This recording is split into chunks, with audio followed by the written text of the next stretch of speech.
Okay, good. Your camera's not frozen. Oh my God, we're moving. So, One of you needs to do this. Be like Timon. The real criminal mastermind. So, now that we're back. well, I'm just seeing what these two are doing. Wesley, we have a question. Yep, that's exactly why. I paused because these two are doing something. In your storyline, if we're doing a 1-to-1 correlation into the Lion King, are Brovos and Dimble Timon and Pumbaa? Okay.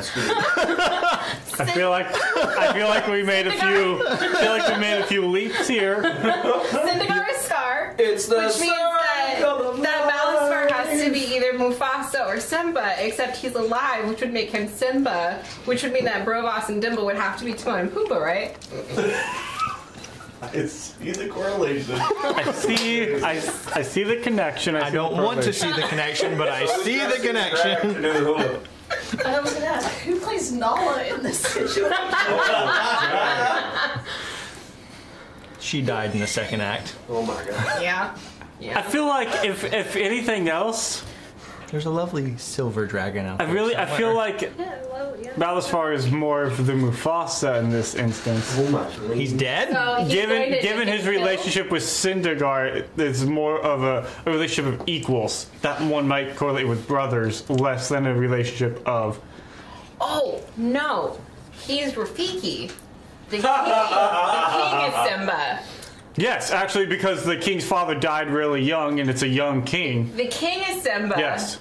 And so Brovos and Dimble are still Timon and Pumbaa because they end up helping the king. Yeah. Gotcha. Never mind. We're good. We worked it out. Thank you for your addition. So glad we got there together as a collective.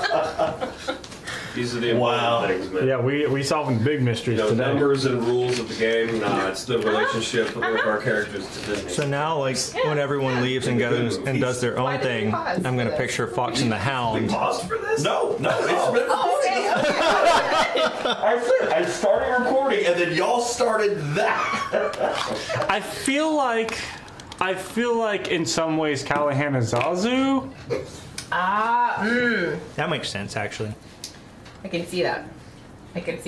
I now have So the Nala headband. didn't die. Nala He's hasn't come listening to along the Coconut yet. Yes. song as he's walking everywhere he goes. Yeah, I feel like as far as your Zazu, I feel like it has to be like I don't know who else would be Zazu. Technically, Nala Didn't actually is probably strike me as fathered that by sort of, Mufasa, which would make her the king's sister. Personality type? No. Which is all sorts of wrong, but if this is a 1-to-1 correlation, Zazu isn't Callahan. Zazu is Dragdell. I mean, as far as the lead advisor to the king, yes, that's what Zazu was. But I mean, if we think about the films too. But thinking about the musical, I love the idea of Drydell coming along to sing the morning report. I know. Yeah, I kind of love the idea of Drydell having to sing the morning report and his super not happy, grumpy old man face. And he's really upset about having to follow like Orcus, which kind of goes into like Zazu is not a big fan of having to deal with Scar. Makes sense. We got it. So But Syndergaard's yes, that Scar. is the disturbing thing about the animal kingdom. yes. But it's okay. I guess, are the half-borns the hyenas? Kind of. In theory. Yeah. Something is So right how in is Kovu. Riker then? He's Kovu. I mean, I don't want any association with that name, Jay. None. No, yeah, I think the real Eddie's question the is one who's who's like Ed? dumb and fumbling all over the place, right? Yeah. Okay. Probably the idiot that we rolled up on in the hut. So Riker is Yeah. Kovu. Oh no. Our royalty. You're the almost roasty toasty princess. But Riker is the Riker, Kovu, Riker. Grogu. Riku is the subject of one of the best songs, though. That's like Lion King 2 is okay, but that song is Yeah. Too good. Had no business going that hard. I mean, if you have to go off of sequels that they've made for Disney classics, it's a pretty good sequel. True. Yeah. What do we think about Aladdin 3? Better than Aladdin 2. Never Yeah, saw either one. Why did they make an Aladdin 2? Yeah. That needs to be asked before we answer the question. I was True. One The word. one Money. with his dad. No, one word. I need a legitimate. The one word is Disney. Yeah. Anyway. Anyways, so, what are we doing? Playing a game or something? That was our recap. So, That's what we did for the 2 months of downtime. Yeah, Debate yeah. the Disney movie. yeah. Yeah. So, plot switch, Fox and the Hound leaving. I haven't seen This that is when our so group long. breaks. Oh. So which one And of they're us did waving. kill the other one? Always be friends, right? Yeah. All right, now with that, let's start. Yeah. So let's see. Yeah. Previously on the keep, we were all happy, and then somebody died. No. Few people flip that did. Around. Somebody died, and then we were all happy. Technically, Ow! PvP. A little bit. Thanks. Yeah. Technically, that. I resemble that remark. Actually, come to think of it, We've done it a who couple of times. hasn't died? Who hasn't died? Kari has not died. That is actually. Why would you put that out? Not- Which is actually Because really Jay funny. is behind. Not three not characters not at this on point. not on game. Not Right. our No. Yes. Yeah. Historically, Kari has died. Oh well then. That's the. But like one. on You didn't camera. even get to die on camera. No. Because I mean, if you go off of that, technically, before we got to the hunter, Mare wouldn't have qualified in that either. But she technically still died because she died before we actually got into game. So I feel like we can't count pre. Yeah, I think as far as in game, These were not think- deaths that were orchestrated by you. yeah, I think Kari's the only person who hasn't died. Die. You haven't died from combat. You died from opening a box. To be fair. I fought that box. Was hard. that still not orchestrated That box by had you? some sharp corners, man. It came at No, me. I'm not saying that it wasn't. I was just pointing out a slight difference. It's not based on combat. It's based on whether or not you're the one who did it. Yeah, that's why it was. So. From those sharp corners. So, previously on the keep, now that we're wrangling things through. Well, the misadventures, the adventures of the misadventures, y'all have been through a lot. We was talking with Garrett today, and we discovered from the time of y'all's meeting to the defeat of Drydell was about 12 weeks. So y'all have gone from bumbling individuals to lords and ladies in 12 weeks. So congratulations. In A that, week and a half out from Cognispire, right? something like that. I've been an ambassador for a week and a half. Y'all look at the great work I'm doing. Hell yeah, bringing So- people together. In the most recent execution of y'all's adventures, you were in the capital, and while you were there, the princess went missing, and spoiler, Drydell's the one who took her, but he blamed all of you guys by he kind of knew that you guys were Fae and some of y'all had necromantic powers, so therefore he set it up that Fae agents with necromancy powers had taken the princess. And so y'all said it wasn't us, I promise, and you went to go Trust me, bro. right that wrong. So you went in, and with Alara beside you, went in and you killed a bunch of things. Then Alara tried to kill you, and you killed her. Alara tried to kill me. Sure. Yeah. And then you She killed chose her, poorly. and then you proceeded, I believe, to take her head and skin her. Well, he did that part. And I think some of you are actually wearing pieces of her. I don't know. Not It there got yet. dirty. I've got the boots, but they've conformed to my will. We're not there yet. Sure. We're- Oh, you right. Don't worry about it. You're still. Did a you good, blow up upstanding her man. head with a fireball, or Yes. other people's heads? Yes, he did. Yes, he did. That one is I don't know. I don't remember which of the half-born's heads that you used to shove a fireball into and Alara then and throw. Deidris. Alara and Deidris, right? So Did it blow up or did flames just explode out of the mouth and I'm eyes? pretty I'm sure that imagining could blow up. it looked No, it like blew up. in Zelda the I didn't roll for enemy with the shrapnel. skull with the fire. Like There wasn't any. forward. This is Yeah. Ash doesn't count as shrapnel. Can we? So, you guys managed to track down the princess, who was right in the middle of being used as a puppet by which to summon Orcus to this plane, trying to punch through the barrier that had been created to stop that exact same thing happening. And in that fight, Riker went down, he died, Drydell tried to kill him, and then Augustina said, "Ha, psych," and brought him back after a little counterspell action. He had a little bit of conversation with the Raven Queen, and she said, "Hey, you were once a Fairball. Do you want to be one again?" He said, "I'm good." And she said, "All right, that was the one," and sent him back. So he came back. Y'all defeated Drydell. You took everything from him. You took all his gear. You took the book, and then you princess, and you saved her, and you stopped the summoning. And then you went back to the king and said, "Look, we found her. Don't be mad at us anymore." He said, "My bad." And he made you all lords and ladies of the Rosewood Estate. I'm Scottish. Can I be a laird? You are, Technically, I am one already. So, yes. You are Scottish. Riker is Close to D&D Scottish as you can get. Plays the bagpipes, and he's tall and strong, and he's got a beard. Like that's basically Scottish.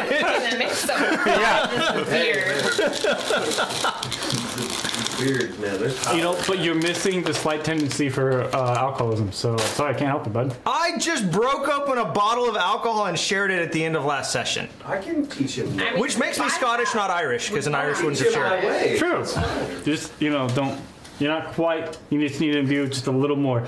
Learn from him a little bit. I was. And so, you were made the lords and ladies of the Rosewood Estate. Rosewood Estate. Why do I make things complicated for me to say? Who has trouble saying things? It is a vineyard that produces rather fine wines. And y'all were given the estate. It's a technical matter. And then some time passed. And you know that there's still Syndegar, this dragon, around. You know that there's still a Baylor demon around, but everything is like surprisingly quiet. So you're sort of waiting for the shoe to drop. It doesn't quite come. And so about 10 weeks pass. In the interim of that 10 weeks, you all sort of in this hesitancy pause, take the time to accomplish some things on your own. And so with that, we'll just sort of go around and see what everybody done did. So Freddie, we'll just start with you and work our way around. So Freddie, what did you do over the course of this time? Oh God, I'm put on the spot. On my summer vacation, I actually do one. We didn't have 104. Let's see. Okay, so the first, on the first couple days, it's just like I went from homeless vagabond asshole to now a lord who has a house and holy shit. So there's that shell shock of like, I don't know how to behave around the people who work in this house and work on the thing, and excuse me. So after some time of getting acclimated to having a house, what all did I do? Gray ended up, I guess I'll do this like as a major bullet list and then I'll break it down, but yeah, the first thing he wants to do is he wants to spend time with Urbody. It's been some trying time. Things have been crazy. So he's gonna go and with Kari, like spend time training and lock picking. Gray goes and finds a bunch of locks and doors and boxes and is just gonna like take all your shit when you're not paying attention, and we're gonna have that montage again. Love it. And practicing with swords and doing shit and just hanging out with Kari and what Kari likes to do and just looking at different crazy things and being a nuisance. With Tina, Gray, excuse me, I apologize. Gray's interested in, you know, music and art and those things that she's interested in, and he wants to try picking up an instrument. I think we settled on the violin, which, you know, is of course ambitious because Gray's an asshole like that. And it's going to be this constant back and forth of like, I'll pick it up for a while. Damn, this sucks. This is hard. And then I'll pick it up again. And yeah, and it's that kind of thing. And so, but in the other way around, he's also teaching her some sea shanties that he knew from being on boats. And then with Riker, he's gonna like Gray has an interest in the fact that we have land now. Riker knows how to do with land, so like surveying, you know, our kingdom and what we've got and that kind of thing. But he's also interested in learning how to cook, because Riker knows how to make food, and we have cooks, and I could learn from them too. But also, like, I like my friend; he's cool. I like hanging out with him.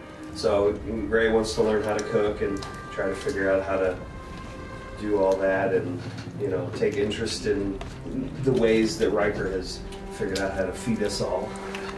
And then with Mare, he's going to take time and want to just spend time with Mare, you know, and romance her with the new skills he's been picking up from the people he cares about, and that kind of thing.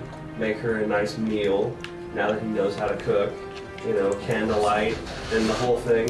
And hey, look, we have wine. So that's the kind of thing that they spend time with. Sounds like a lovely So, I don't know why I turned into Jack Sparrow. You're speaking in Elvish with her? That's what it is. Thank you. Yeah, he stuck the landing. So, like, those are the major kind of ideas of like what Gray's been doing, hanging out with all y'all. Let's see, what else did I want to do? Okay, and then Riker apparently has ideas of things to do with like Scourge and stuff like that Gray has overheard. So Gray's like, I have ideas, my brain, it's working, the cogs, they turn. So Gray's gonna go off independently, and he's gonna go and he's gonna check around the different prisons because he's looking for somebody, until eventually he finds Nita, his half-orc brother from the past. Because I'm in a position to fucking do something now, and I'm not gonna be immediately arrested if I try to get this man out of prison. So he's gonna go and he's gonna get Nita out of prison, because this man has been in there too long. It's my fault he got caught, so I want to get him out, and I want to give him something to do in our new conglomeration. Oh yeah, excuse me. Okay. So, yeah, you do go and you pay for his release, and so as he has all of his things collected and is sort of coming out of the prison, you're sort of like the first person just sort of standing there, just like tentatively waiting for him as he just sort of walks out, and he like takes this moment, sort of pauses and like looks at you very like quizzically, because you are standing there finely dressed, you have fine weapons, you look very lordly, one might say. That's actually another detail. Like during some of this, Gray's gonna do something mundane but important. He's gonna actually buy some clean clothes. And so like he'll have like some new breeches, a couple new pairs of pants, and like some shirts that are, you know, actually white and not just black like an edgelord. And so yeah, he'll look a little more presentable now. He's a lord, he's a title. Right. So yeah, he sort of comes out and just sort of like pauses and like recognizes you, but also you look different. There's, you know, a whole lot like visually and also scarring and everything else. So you look very different, but he just sort of pauses and like looks at you quizzically. He does recognize me? Yes, yeah. Hello. Nita. It's been a long time. Yeah, it has. How would you feel having a job and not being in there anymore? Are you the reason that I'm not in there anymore? Yes. Well, thanks for saving me about 10 years. I appreciate that. I know. I am sorry. This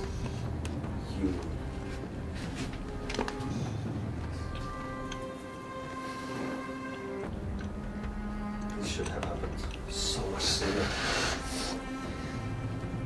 But I never thought I had the chance to get you out.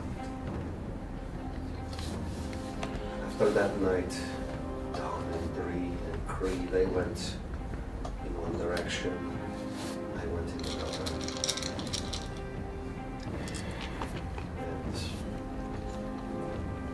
And the baby, he's an asshole.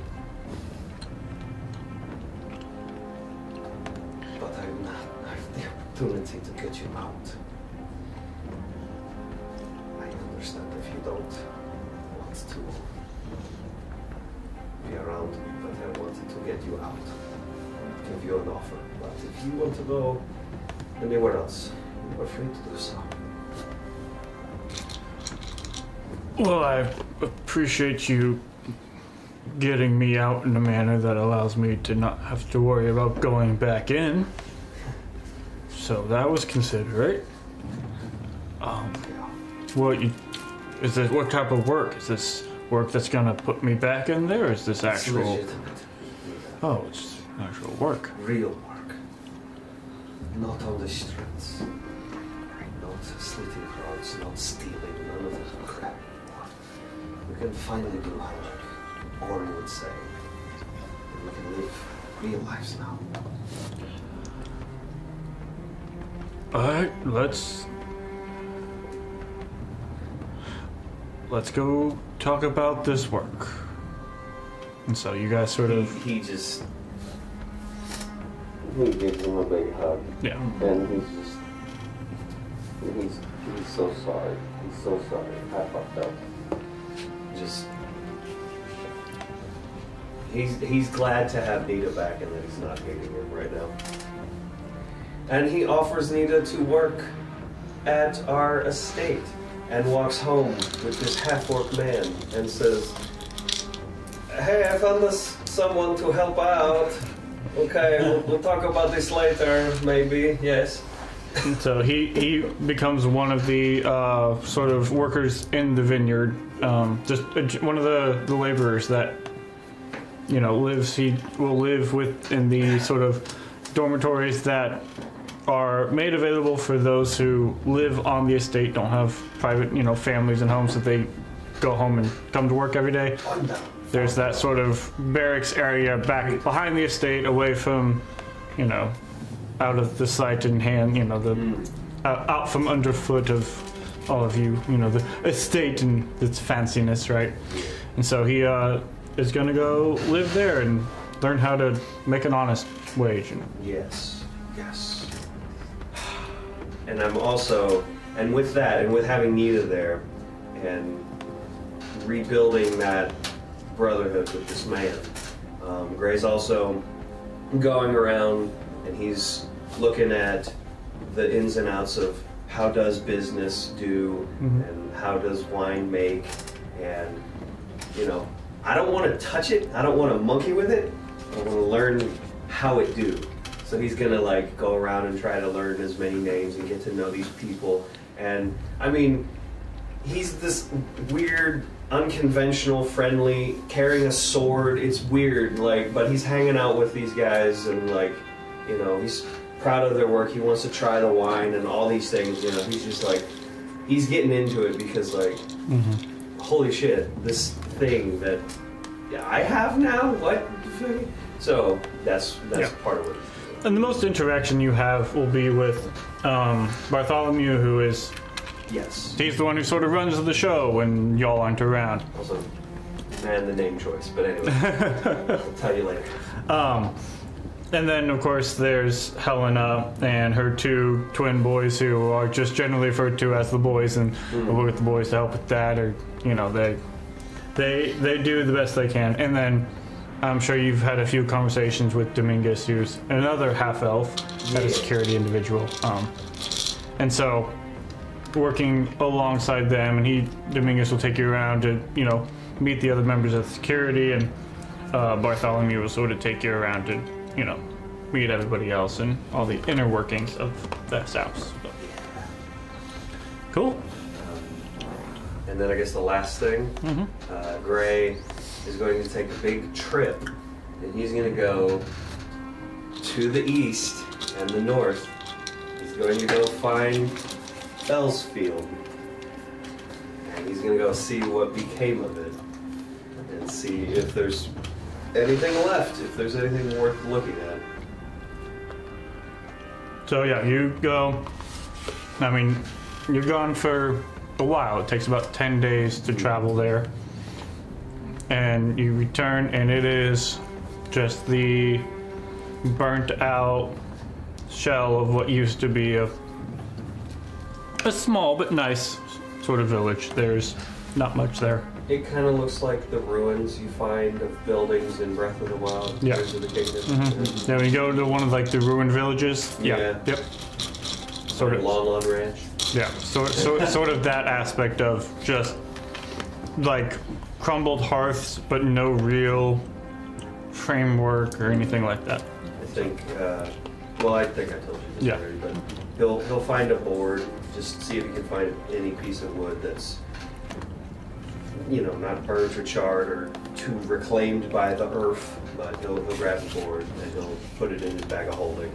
Mm-hmm. And then at some point, it'll be a project he's going to carve into it, and he wants to, he's not particularly artistically skilled unless maybe Tina somehow taught him some artsy stuff because she's so cool at art. But he wants to carve into it, and like on one side there's like flames, and then there's a bird flying off. And then on the other side, there's like a whole flock that the bird is traveling towards. Cool. I've come up with that on the dome just like 5 minutes ago. Proud of you. Nice. Yay for me. So yeah, you come back, and you're gone for Now I'll go into the trophy room that we'll totally have. almost a whole month, but eventually you do come back. And that's like another thing. I messed up. I was gonna print off some copies of the estate for us to go over, and I forgot. So if there's any edits that y'all made to the estate, as far as like claiming and naming some of the rooms that were not claimed or named, We can discuss over break. so y'all can figure that out. But I assume we have a room where we're gonna have like trophies. Of course we are. I mean, like the eyeballs from the robot cat or whatever. Like, the different heads of things. Of course we are. Yeah. so It'll be the study room or drinking room Yes. or whatever. The library. Yeah. What a real library is supposed to look like. well, there is a library, so you can. Yes, it is. It's not entirely. So moving on from you, I believe that was everything that you wanted, that you accomplished. I think that's all the important stuff. All right.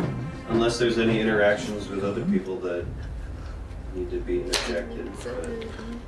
Then we will go to Mayor. Mayor, what did you do? So for the first week or so, I'm hanging around, I'm learning the new estate, I'm keeping company with those who are still around.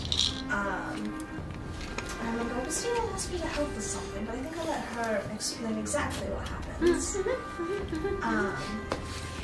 And enjoying my time with Freddie. Travel back and forth between town a little bit, do a little bit of shopping. And then once things seemed to finally settle down, I had on a little trip of my own. Probably about a week into our 2-month vacation. I'll take 10, 14 days and head south. Down to a little town called Longburn. Looking for a remnant of my past. I probably don't necessarily advertise or announce where I'm going. I just find a caravan heading that way and start going with it.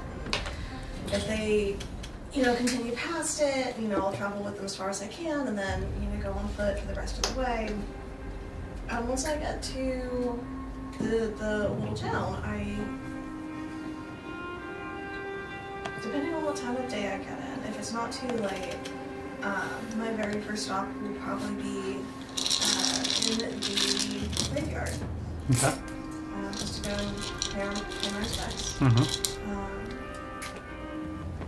Spend some time explaining our journey to my sister, telling her all the stories and apologizing for not finding her soon enough. Trying to figure out how she ended up here of all places. And after I've wondered and guessed and talked myself out to her, I'll probably go to the inn or tavern or what passes for gathering place. And just start asking some questions, seeing what I can figure out there. Yeah, and through the gathering, and you look a little unique. You have blue hair. You tend to stand out just a little bit. But through sort of talking and discussing and asking around, you do find the location that you're looking for. So it points you in the direction of where you were wanting to go. And so you head off in that direction, I would imagine. I will say that you you get there, midday, right? About the time you get there. And when you get there, you see, you see a human man sort of tending what looks to be like a garden attached, close to the house. And you see this little girl sort of running around, and she has just very, very light blue hair, just sort of running around. And as you see someone, as you're walking up, you see the man sort of turn and look up and almost immediately sort of recognize this person walking to them. And as you get close, you can see that he's little moisturized, and he sort of looks at you and goes, "Welcome. I believe you're my sister-in-law."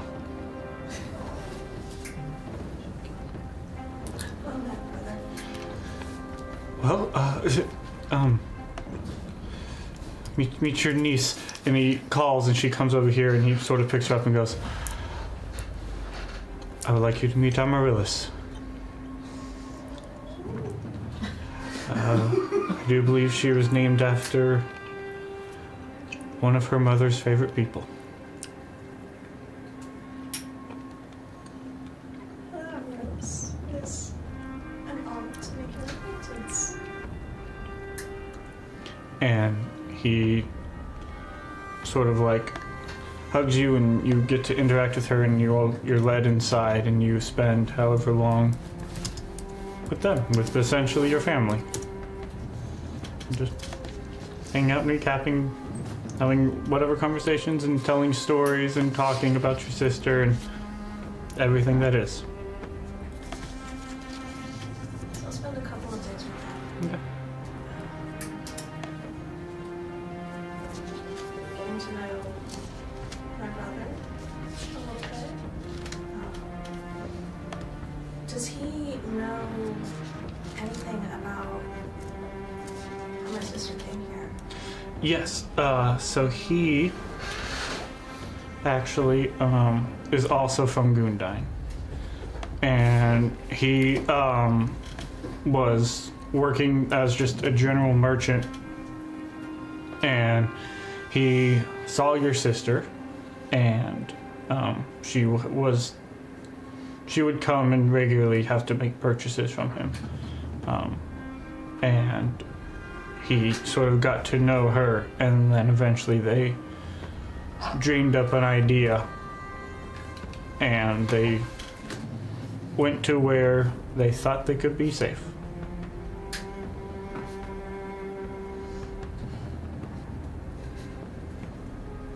I'll never be able to thank him enough for doing what I could on getting her out of there. And then I'll spend some time with little Amaryllis and flowers and the languages and their meanings. I'll teach her what I can for the couple of days that I'm there. And then get ready to head back. Okay. And once I get back to the capital,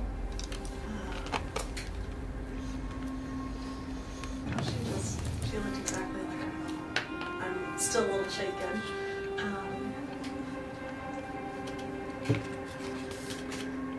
I'll probably spend most of my time with the Scourge, with Amara, with learning from her, and some of the other younger, shorter, like teens, women, the ones who are a little bit more my stature, and keep practicing the skills that Rutgers taught me, learning from them. Yeah. Yeah. Mara shows you who is also a Scourge, but a different kind of Scourge than Riker a little bit. Gives you a different view on how that can look and how being a Scourge can manifest itself. While I'm there, I'm also going to be really intentional about bringing something every time I come to visit or every time I come see them, whether it's something tangible like some new well-sharpened iron needles, or a pair of really nice shears or scissors, or teaching somebody how to garden, how different herbs can be used medicinally, how they're combined in different ways, and just starting to build a foundation of knowledge and things that they'll be able to use if I'm not there. And you start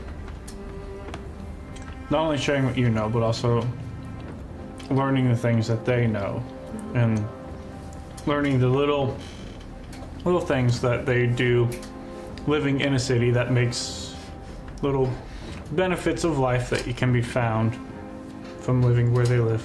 You know, the little things that they do to bring themselves joy and stuff.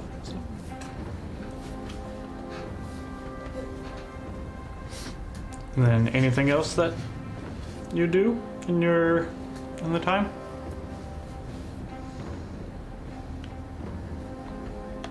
Well, I think towards the end of it, I get to the point where I think like at a level of skill where I'm actually like starting to lean into the Scourge community and being like identifying as part of that. Yeah. Which is Come around enough, especially with the Southern Scourge, that you begin to start to be recognized as one of their own. Starts the little things you start picking up on. You start feeling a little more at home in their little communities. I get a couple new tattoos. Yeah. Continuing the tapestry. Yes. The tale of our journeys, working around the scars, working not to hide them, but more to highlight them, to accentuate and draw the eye. Very cool. Use it as part of the art. And I do get a small, tiny, just merely hidden sort of anglerfish. From our time at sea, isn't it? It's like hidden within the tentacles of the kraken. That's Amazing. Very nice. Very nice. Okay. Alright, in that case, then we will go to, that was it? We will go to Kari. Oh, God. Well, Kari's got a trip that she's got to take. Until she's told it's time for that trip, she's going to work with spend some time with everybody and work with Riker and the Scourge on secret tunnels. On that note, is there a hillside within half a mile of our estate? One can probably be spawned out of the ether, if you ask nicely. I mean, yeah. Kari has enough money for a half-mile tunnel.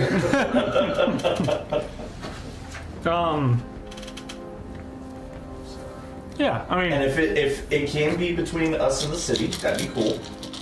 If it's the other way, that's fine too. it would probably be more to the other way. Okay. But like, this isn't, especially where y'all are at, it's not perfectly flat. There's some softer rolling hills and whatnot, little green hills and good pasture, not terrible farming, good pasture, things of that nature. There is echidna. They have 4 penises.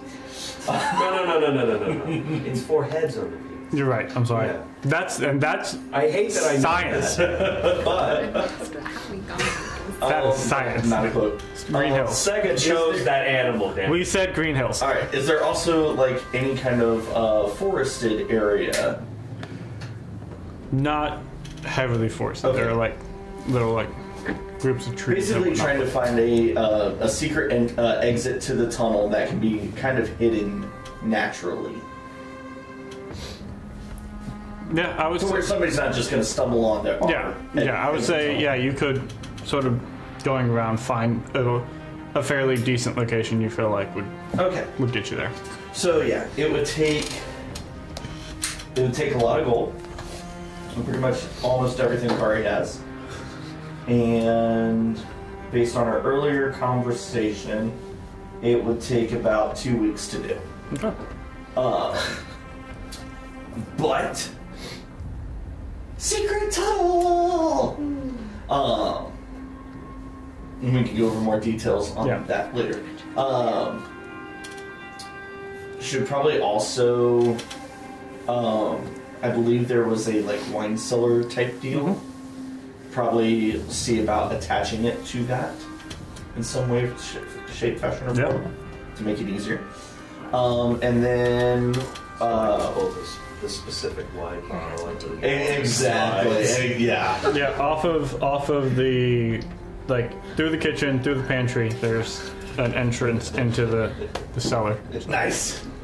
And Kari will consult with Gray heavily on the aesthetics of our secret door, how to make it as badassery as possible.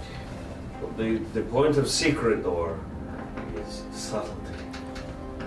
We want you to not find.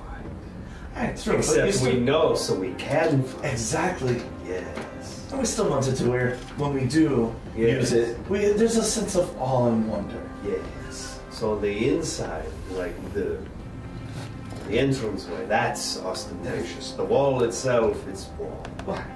So I guess also the question that would go along with that is, who of the employees of the estate are made aware of this entrance in the cellar? I would probably say are obviously consulting with the group, but the names that would immediately pop to Kari's mind would be our head butler, maid, and security person. Yeah. Okay. I feel like it would be kind of noticeable initially for them. Yeah. So obviously they need to know. But we didn't hire them; they're saddled with us. yeah. So should we bring our troubles with us? It'd be nice for them to have a way to live. Just out of curiosity, there are 2 cooks who need to utilize the kitchen and get to this cellar entrance where you would be bringing things out. Kari was actually thinking starting at the secret exit and then working our way to that way. Minimal interruption to the staff.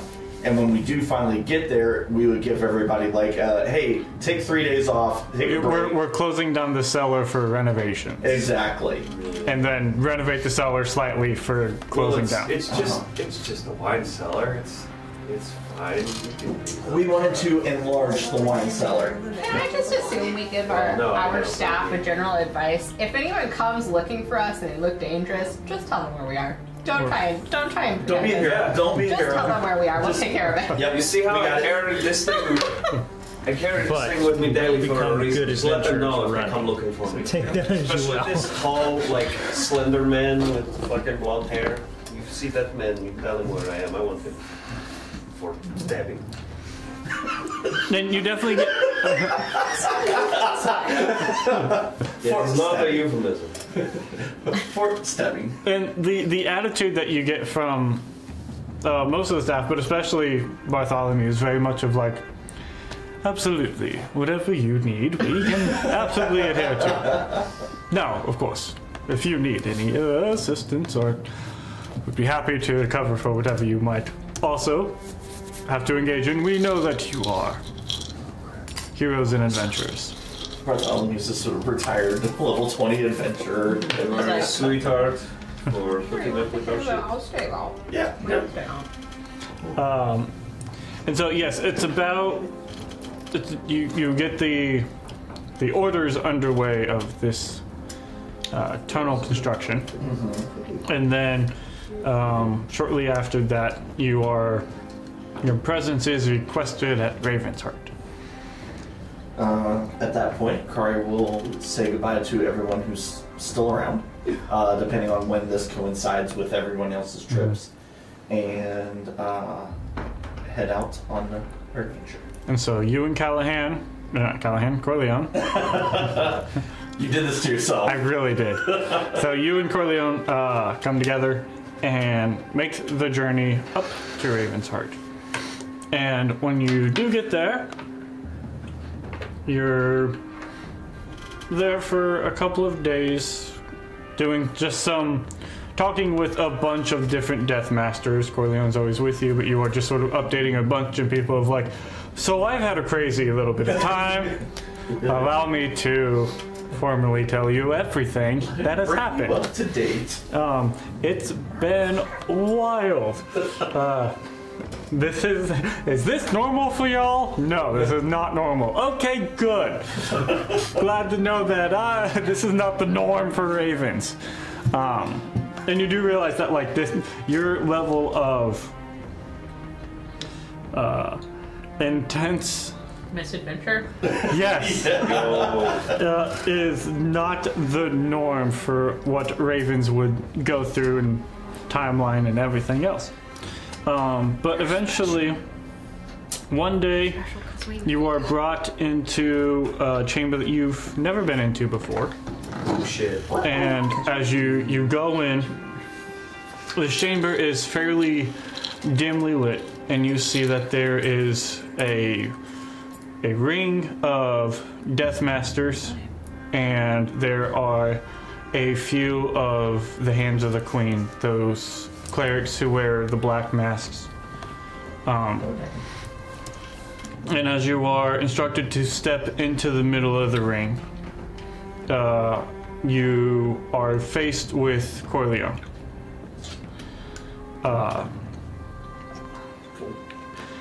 You two then are instructed, and then you begin to be engaged in a fight with Corleone. Okay. In the execution of this fight, your skills that you've learned up to this point are sort of tested. And there's a constant sort of fight, and then the intensity of the fight increases to where it goes from sort of this sparring into an actual fight, and then the intensity sort of goes back down into sort of a little bit of sparring, and then it increases, and so there's this odd sort of pacing, and you're kind of following the tempo set forth by Corleone. And in the moments where the intensity goes back to just a more sparring type, he's talking to you about how the energy that is contained within life can be used to sustain it. if you know how to tap into that. You know how to harness that energy and do many things already. But there is an element of you can use that energy to continue to sustain your life. That if you were to go down, you can stand back up. And as he's sort of telling you this, the fight then builds back up, and you feel as if you are about to go down. And that this is, you've been in this place before. You're becoming exhausted, you're becoming hurt. And then a point comes when you do find yourself going down. And those echoes of his voice and that notion that he's trying to instill comes to you, and you stand back up. Weak and tired, but having defied for that moment the grasp of death that was trying to hold on to you. And as you come back up, you see, as you come and you stand back up, you see in that moment that you went down and then came back, Corleone has gone and stood in with the circle of Death Masters. And at that moment, they're all standing stoic, and you get up ready to keep fighting, and you look around and there's no one immediately to fight. And at that moment, you feel the bracers on your arm begin to pulse and surge. And you see then Corleone comes back out, and he's holding, folded in his hand, a set of black robes. And he presents them to you and says, "Congratulations, Death Master Kari, as you have now mastered death. These are yours." And he hands you your black robes, and you are now referred to as a Death Master. You are Kari. And also your bracers increased to, what were they? I don't remember the name of it exactly off the top of my head, that's on me. Is that the other one you made? Yeah. The something queen. I can't, my brain just dumped it out the back of my head. Queen. Or master. I don't know. My brain just said, hey, remember that? No, you don't. Give me a second, sorry.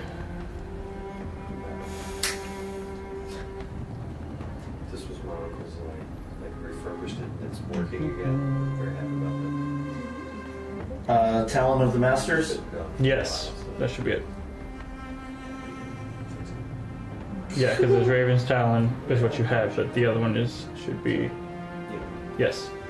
There was another Talon in there, and I was just making sure which one it is. Yeah, because you currently had the Raven's Talon. Yep. So they have upgraded now to Talon of the Masters. You can get rid of Raven's Talon and tune yourself to Talon of the Masters. Oh, shit. So, Kari, are you powerful? Do you know how to punch good? those are yours now. And so after your titling of Death Master, you hang around at the Raven's Heart for a little while. And at one point, Corleone sort of comes up to you as you all are sort of standing there, and he comes up to you and goes, "Kari, do you know why that I decided to take you on as my pupil?" Figured you were looking for punishment. No, I learned that after the fact. He's a masochist. I'm sorry? Some people thought that it was out of respect for your parents. I didn't know them for a little bit. But, and that's a fair story to tell. But if I'm being honest, it really wasn't the case. If I'm being honest, you and your family were not the only changelings that I have known in my life. A long time ago, I once knew a changeling, and we were very close. And you and I can stave off illness. We've learned that. Harness that from the energy around us, but they were not like us. They were simple people.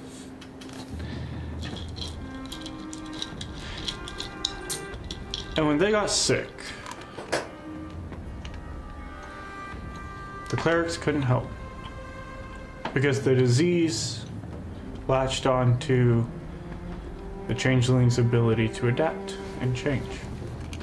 So anytime there's tried to be fixed, it would alter.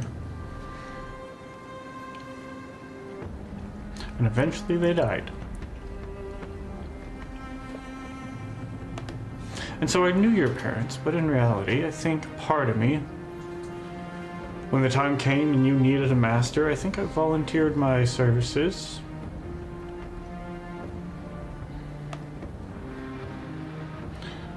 I think partially because I missed that person.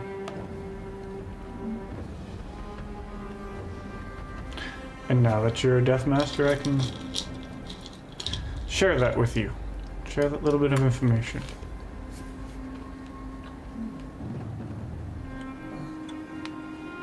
I'll always be grateful for your instructions, for your teachings and your guidance, but also for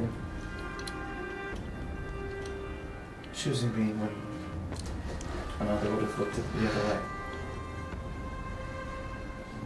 Well, now because I chose you, you've now set off on a path that leads toward the destruction of the entire world, so I'm kind of stuck with that now, aren't I? I can't necessarily just turn my back on that now that you're no longer my apprentice, so I guess we're just gonna face that down together, won't we? Also, what's with this whole business of you being a lady now? Isn't that something? Well... And with that, this camera sort of fades away. So, Like that's what he asks, you know. Been hanging out for however long that was. and so some time passes. What else do you do in the time? While we're at the Raven's Heart, Kari is going to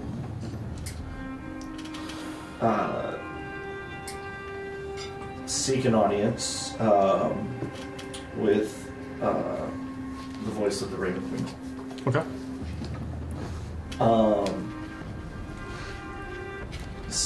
Looking at a way to better connect with the Raven Queen. Okay. Spending time in meditation, and at some point,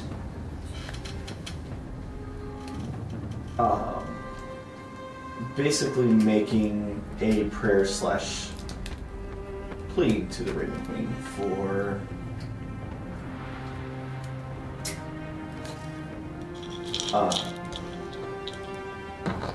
guidance, for assistance, and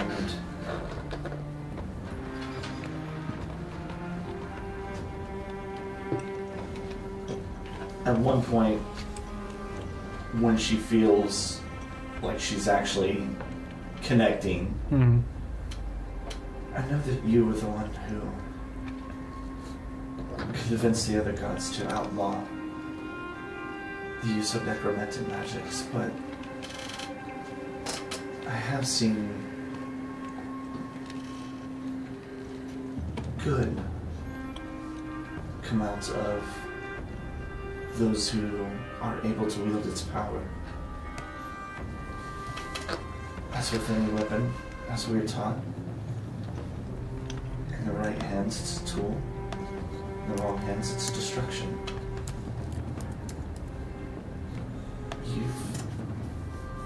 chosen my hands to be used in your name.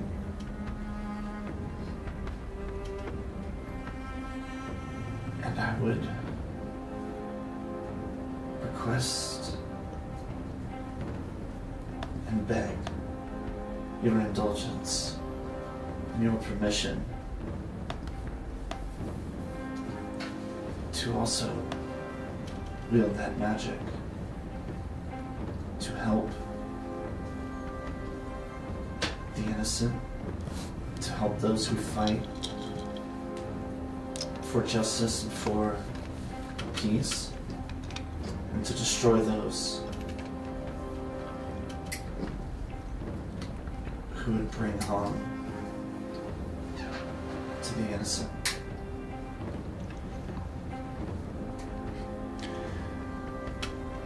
Kari, the life of someone at Ravensheart is far from a normal life that somebody might lead. And your current adventures are far from the normal that someone at Ravensheart might go through. And it's because of your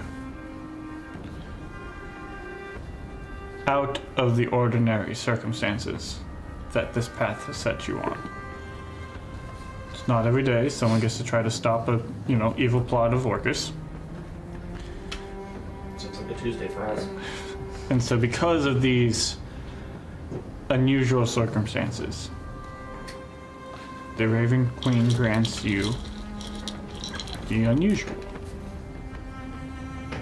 And as such, she does allow for you to utilize, in a limited capacity, those magics that most don't get to.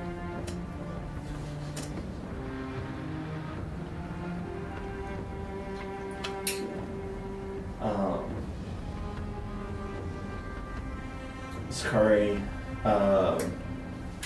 tries on her Deathmaster's outfit.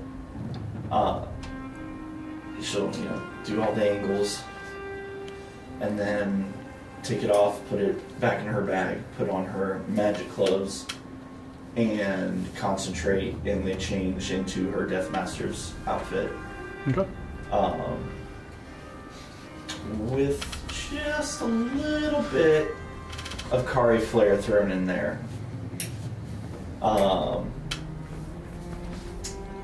They tend to, as the light reflects off of them, change shades from black to gray to purple and back, depending on how you look at them. And then once she makes her way back to the estate, she'll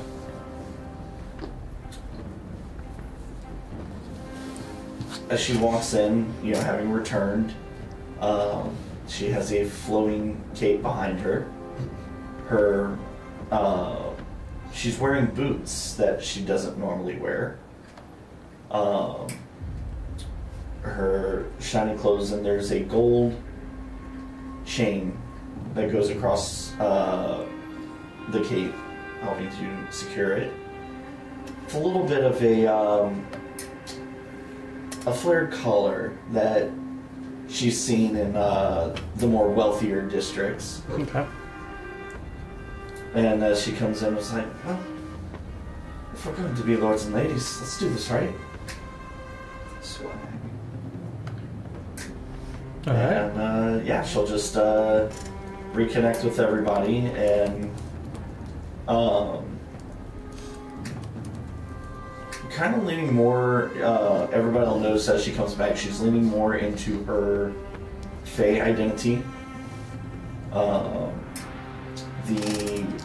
She's got her pale skin, white hair, from her normal blue, pinkish skin. Almost. Instead of the black around her eyes, they're a kind of a deep purple, similar to her little raven friend. and her hair is long, pulled back into a ponytail, but her features have become less distinct, more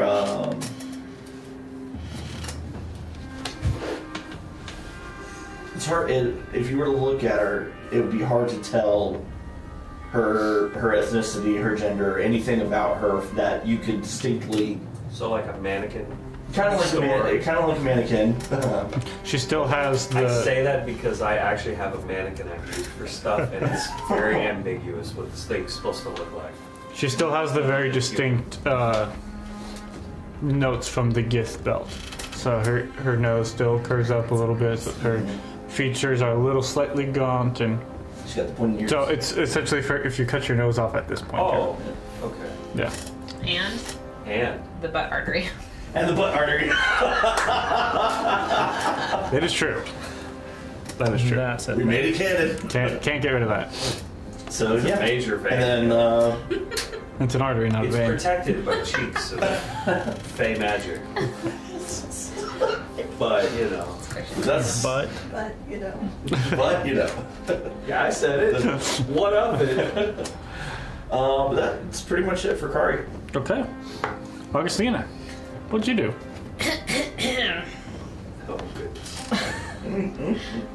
So honestly, on the way down from the mountain, she actually probably had some conversation with Mare separately, just kind of not necessarily becoming friends, but getting more on the same page about things. And so prior to actually leaving the capital, at some point in time, while Riker's still awake, she'll go wake up Mare to see if she can get some assistance in finding out what the name of the book was that they got from Drydell. And so between the two of them, they do manage to figure it out. And once they do figure out what the book is, she doesn't really want to do a whole lot more with it, and be kind of hands off. So there's a little bit of a discussion about, like, we're all on the same page about what needs to happen, but after that she just, like, gives it back to Riker and lets him handle it. She doesn't really want to be a part of whatever happens next with the book in particular. Do you care to share with the class what the book is and some of the details of it? So that everyone, the class knows? So everyone knows. It is the Book of Vile Darkness. That's wonderful. But she does not discuss this with anyone outside of Riker and Mare. It's very much like they have a discussion, figure out what it is, and she's like, okay, I'm hands off at this point in time. So she just kind of leaves it at that point. She also, during this downtime period, ends up having a conversation with the Moon Empress, ostensibly to talk about the book a little bit more, but also to give her just a general update about everything that's happened over the last week and a half. And based on Been busy. Riker's prior prompting, does not discuss Valisfar in too much detail, as much as possible. But does end up having, before they end up leaving town, a conversation with the Moon Empress. Okay. If you want to pause there. Yeah, so in your conversation, I believe part of that conversation is discussing your current relationship, or the lack thereof, with your aunt. And so with that, the Moon Empress expressed that she could help to separate you from your aunt and the problem that she is. And then she also expresses that she could help to fill that gap and replace that which what your aunt was providing. And I think just because of Augustina's history with people in regards to her magic, honestly, I don't, like, we didn't actually discuss this, but I do think in some ways, like, Riker is probably present for this conversation. But just because of her history, she kind of bumbles into it, but she's like, I don't mean to be rude. A lot of times with my magic, when people have wanted to do anything with it, they've cared more about the magic than they have about me, and so I don't mean to be rude, but I just... Why? Like, what do you get out of this? I mean, this conversation is also happening through the mirror that she gave you, so that you can discuss. And through that she goes, well, in part, protecting my investment. You are an investment. And if your aunt is causing complications, those are threats to you, count as threats to me, and I, for one, don't like to be threatened. And so, in part, it's protecting my investment, which is you. Another part, the powers that your aunt has given you are beneficial to me. As the stronger you grow, the more able you are completing the tasks that I've given you. And in reality, the powers that your aunt has given you is not totally out of the realm of possibility for me to grant. They're a little bit different and a little like a muscle that you haven't used much, so we could practice to sort of flex that muscle. And unlike your aunt, I don't have any intentions of taking advantage of you. I feel like we have a fairly open dialogue, and I don't see why that would have to stop. At this point now, you are aware of my reasoning, or agenda, some might call it, as to why I would be willing to help you. And if you find those terms agreeable, then I can help in filling that gap which will be left when I have a discussion with your aunt and she no longer has a ties to you. You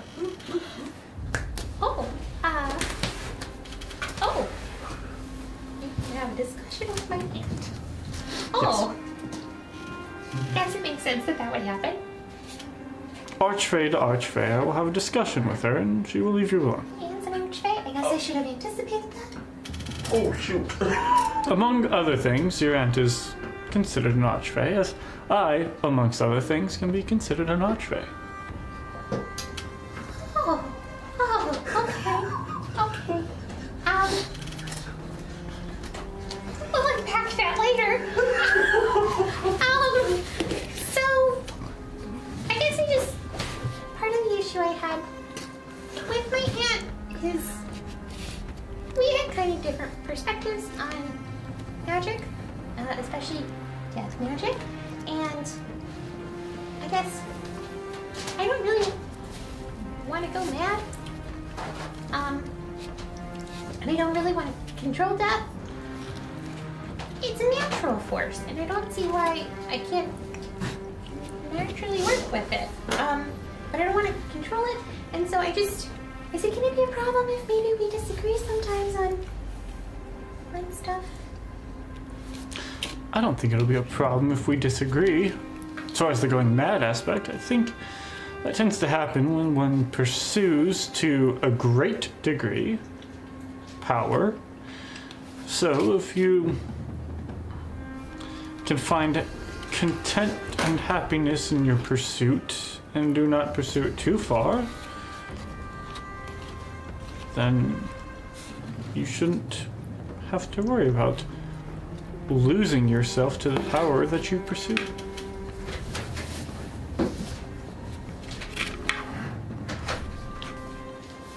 Thank you. It's nice to hear that's possible. Thank you. I will need to consult. I'm just gonna kind of look past the mirror right now. I will need to consult, but I think this sounds like a very amenable agreement. And 1 second. Does it sound good? It sounds better than what you have now. We'll take it.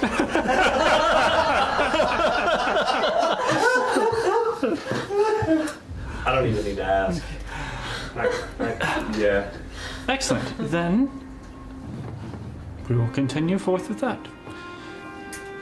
And I will try to limit the power that I give you to prevent you from going full mad and becoming a lich. How about that?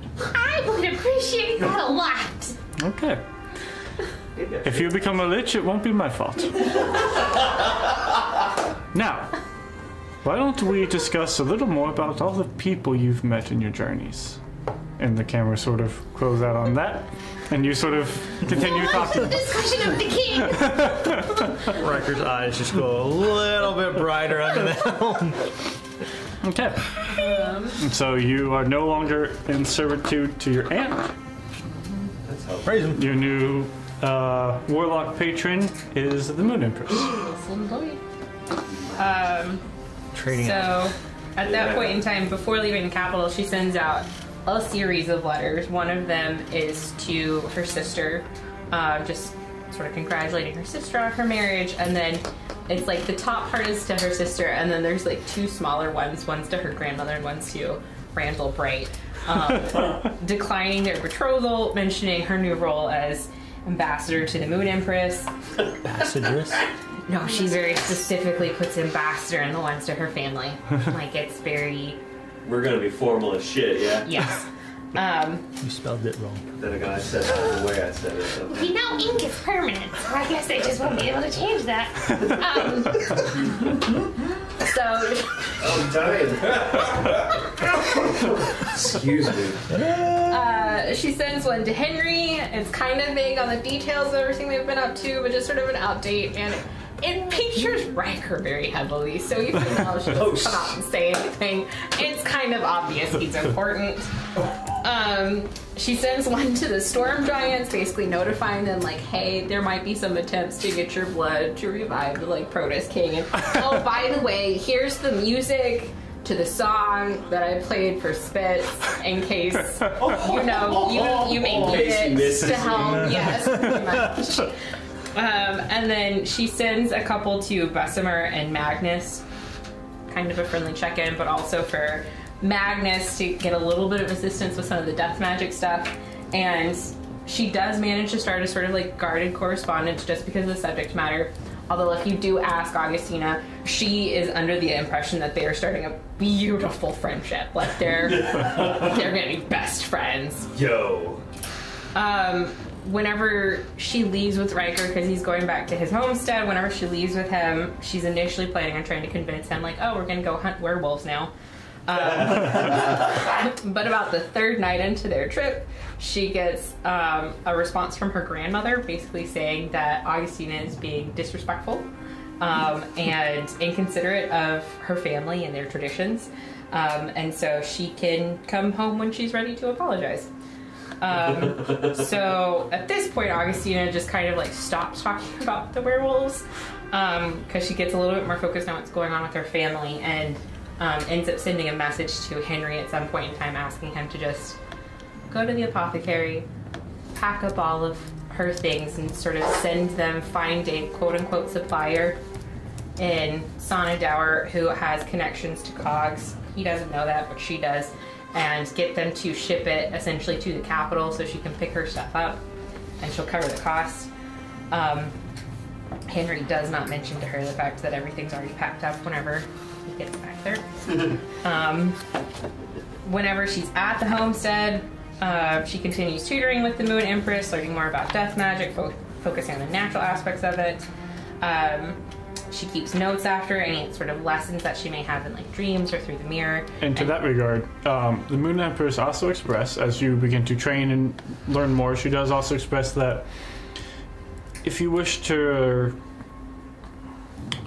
learn more and expand your more innate abilities, she might be able to, over time, help you better control those as well. So.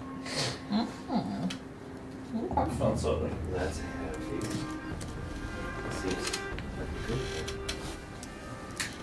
You not even my don't want me to character, keep blowing up as much as I am. I don't know what you're talking about. I mean, it's all been good so far.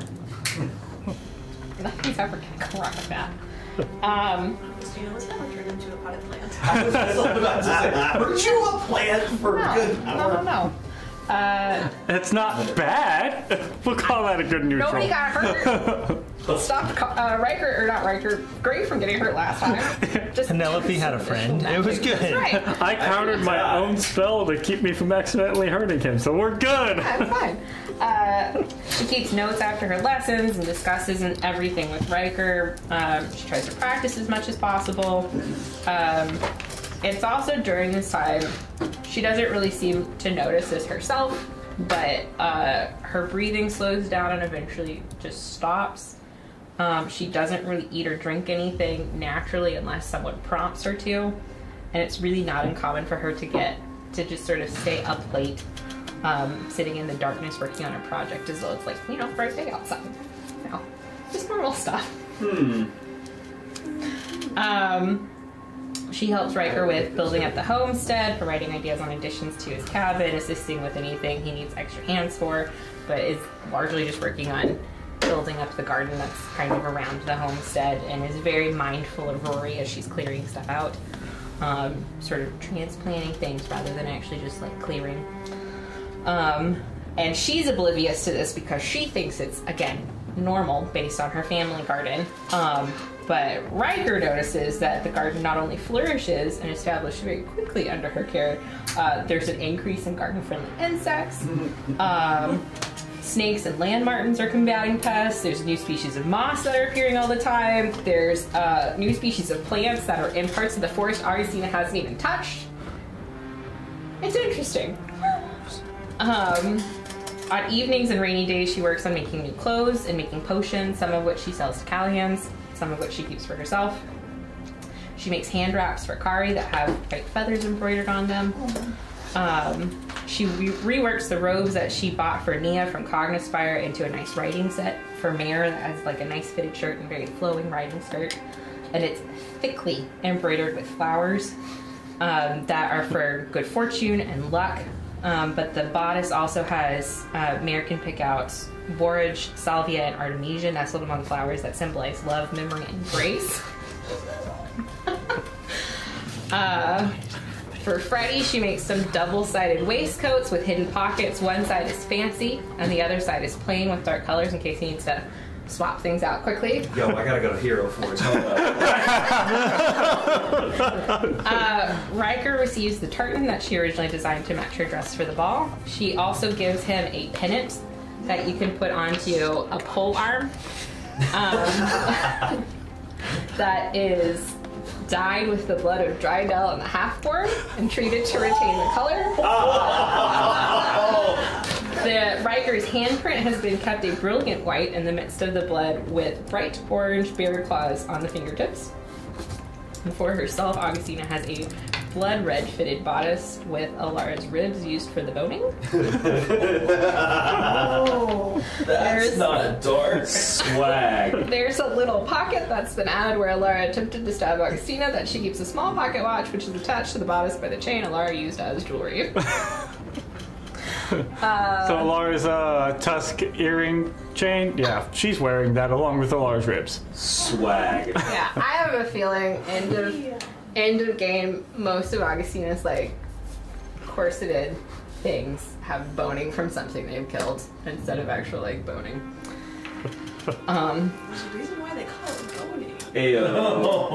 boning.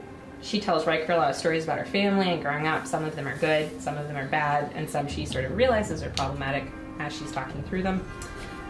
She does a sort of Spanglish with him at that point, where it's going back and forth between Sylvan and Common, and also gets him to show her how to fight with Alara's dagger and hello, the magic sword. Nice! Marshall coming back! About a month into the homestead, she has a fit and repurposes all the gifts from Cognispire she bought for her family into other places. She invests all of herself anytime Riker's Furbolg or Scourge family come to visit as just sort of like a balm for her own family struggles, and manages to tame the Mimic coin and remove it permanently from the Ring of Thieves and her personage. And when she does show up to the party again, they do find that while her style hasn't changed significantly, she does seem a bit calmer than she had been, and so she's kind of just sort of accepted a lot of herself. that way. Quoting. And that is the end of my novel. All right. I love it. I would ask you if there's anything less, but I feel like you were fairly thorough in your covering, so well done. I'm supposed to follow that? Yeah. So, You can do Riker, it. I believe in you. I feel like we've been informed of what you've been doing, as others have said. Riker is helping me with this. Yes. So, do you have anything you would like to add? Riker has helped and spent time with everybody and very much enjoyed it, and worked in the vineyard a bit and just analyzed the soil and helped out and things like that. Spends a lot more time in town working with some of the Scourge, talking with them and orchestrating and organizing and preparing the celebration to initiate Mare into the Scourge community. And so they take a night and everything just kind of shuts down. And then as sun starts going down, the little campfires start popping up, and they spent money and what little bit they had to start celebrating and initiate the new member in. And Mare's introduced to a whole bunch of people that really shouldn't be here, but kind of are.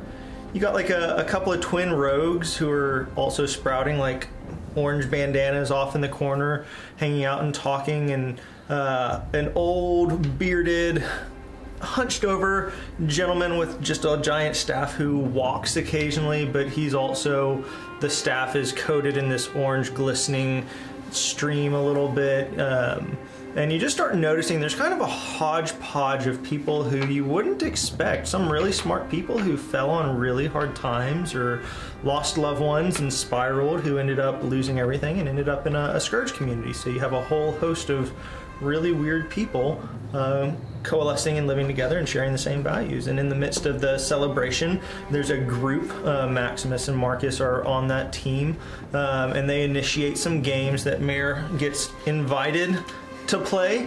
And it's not really a suggestion invitation, and so she gets to start playing, gets pushed around to see how she reacts, and her team helps her up, and the other team kind of keeps trying to push her down, and then they switch teams, and the other team that was pushing her down starts helping her up, and she's trying to figure out her place in this game. But she does really, really well. Why don't they tell me these rules before we start? You're doing fine. You too, Mare. And here I thought the two of you were getting along. Yeah. And so just kind of this, you don't know who your friends are, but you take care of the people you do know are your friends, and you don't know when life is going to hit you down, so you make sure to keep on getting back up and take the help when you can, and if someone's in your way, make sure you knock them down too, because that's what you do as a Scourge. So doing some of that, and then organizing a labor party to go back to the vineyard and help out, and then they'll Riker's going to go back, and Teens is going to come with to his homestead, and on the way he's going to talk to the king and actually get ownership of his property, and I guess that will become his region, and it's his job now conveyed upon him to maintain and care for that area and make sure nothing gets out of hand. You are now officially, technically, Lord Riker, protector of the Mistfire Woods. That's awesome. Yeah, that happens.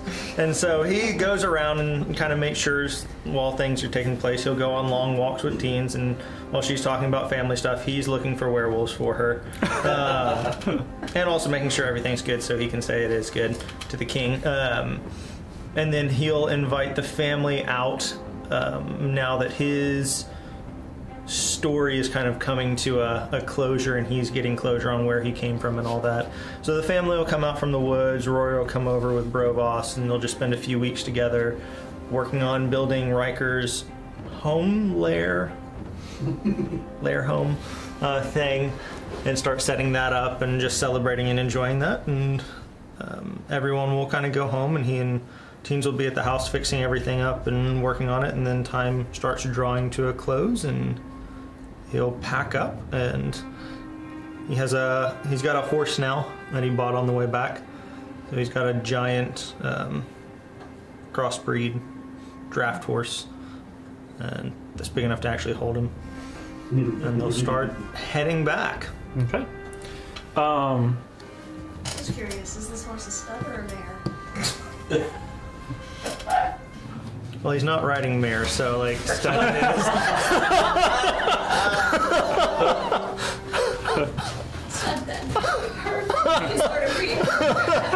You know. So you are deciding to take this time here to come back to the estate to check up on the scourge, and as you have been doing, as there is this odd sort of, for this entire time, y'all are waiting for reports or news as the Knights of the Golden Shield are still actively trying to track down where Syndigar is, where this Baylor is, and y'all are taking care of your own personal business and trying to do this thing of, we haven't heard anything, we haven't found anything, so I suppose we will continue on with life, waiting in case something happens. Riker, the last we saw of the book, it was given to... I forgot 2 things. Yes. Yes, this ties into that. Okay. So on the way out of town, he got his property. He also went by the Temple of Torm. And started kind of just communicating some other things that took place and trying to figure out what's going on with this handprint on his chest that's coming up, and talking with very few people about it, but very specific people about it, and kind of tries to interact with Torm and see if Torm will speak to him and talk to him about what's going on, or where maybe the final part of this armor is and what's going on with the curse on his life. But Torm kind of is silent, which is fitting because that's been the pattern so far. You do go and you discuss with specifically that cleric that you met with before, and after spending some time with them and giving them more of the details, they do manage to discover that there is a abyssal curse placed upon your soul that is causing the source of your bloodlust desire. Yeah, that trends. And so you guys manage to sort of track down that notion as these dreams that you are having of waking up and being in this fighting arena with Orcus and Syndigar, and eventually Orcus coming down and putting his hand on your chest, are still happening 2 times a week, 3 times a week. And so as sort of this, like, why am I having this? You sort of discover, oh, it might be tied to this curse that I'm having. Perfect.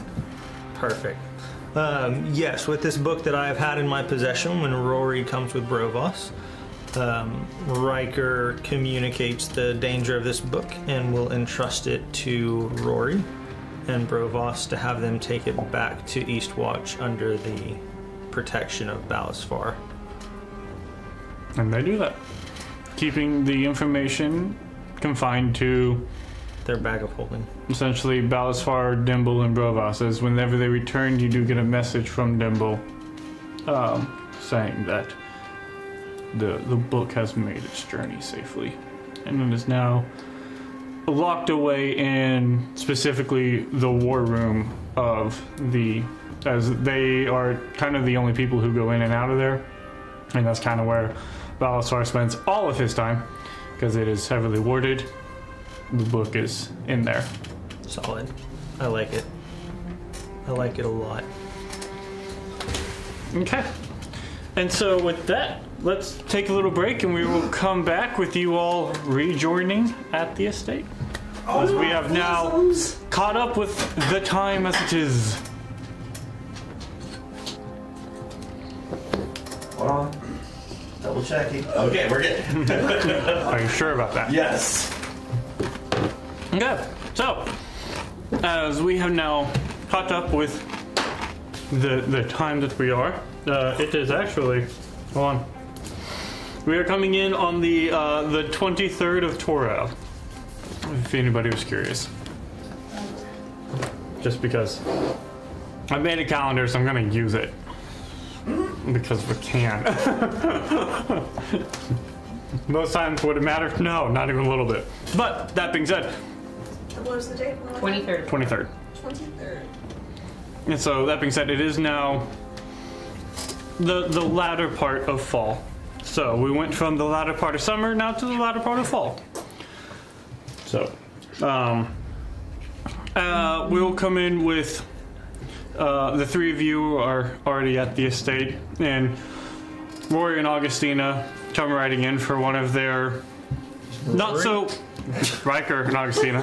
I was like, whoa. You know. They're twins. They look so much alike. Augustina can't see the difference. I always said, I don't understand why everyone thinks he's intimidating. Augustina thinks Rory's the intimidating one of the two. Yeah. That's why she's careful He's on the blue plants. now, it's just even worse. Turns out Augustina is terrified of the color blue. Explains a lot.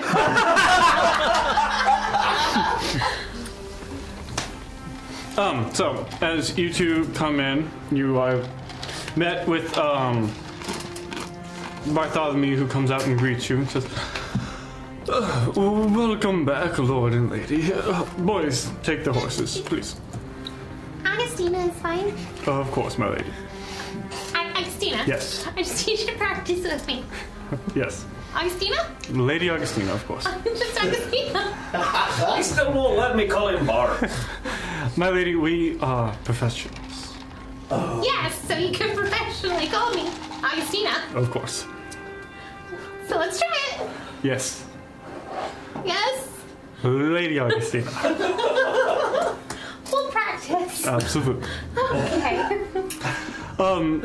The other lord and ladies are already inside. They, yeah, y'all don't travel with a lot of luggage.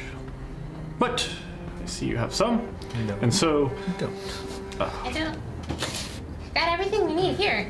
right, There's actually a lot of room. Okay, anyway, it's fine. I'm aware. Boys, take the horses, and please, your coats. As it is now cooler, y'all are, I imagine, wearing some heavier cloaks, so they take your cloaks and, I can hang it up myself. It's really okay. of course. They're getting paid. Okay. Let them do their job. Okay. It is our job, and we are happy to execute it. I'm happy to hang up my own coat, but okay. When you are in your home here, you do not need to. But if it's my home, don't I? Anyway, we should Deep breaths. I don't understand. Like, I'm being polite. It's polite to hang. Anyway. They are too. And so you are informed that the rest of your group is gathered in one of the many sitting rooms that this place just has. And so you, five of you are rejoined and are sitting and having a discussion, eventually have dinner, and later in the evening, after dinner is had and you are lounging and It's a trap. conversing as you do, Bartholomew comes in, and you see walking beside him is, you recognize him to be one of your workers. It's a halfling man who some of y'all have met, and you know that his name is Eddie.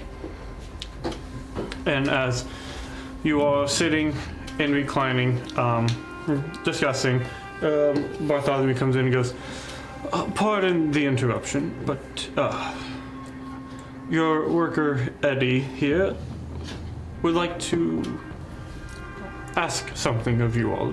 Do you mind, or should he come back a later time?" I'm okay with it. Right? People should be free to ask us whatever because we're really not that special. You see, Fine, send Eddie. he comes in. You see this halfling man come in. He sort of like has like this wyvern hat that he's just sort of holding in front of him. And goes, begging your pardon, my lord and my ladies. I do not mean to intrude upon your evening time here. It's okay.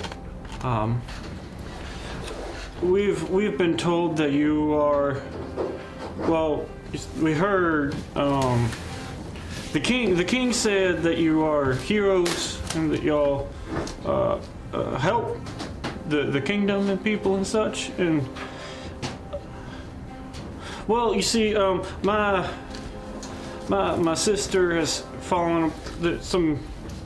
There's some things happening to her and her family and the farm, and if it's not too much trouble, I was wondering if perhaps maybe if y'all have time, y'all might be able to help her and look into what's happening. She talked to the Realm Shield, and they said it wasn't a big enough problem, but if and y'all could help, my sister, I'm sure, and I would be very appreciative.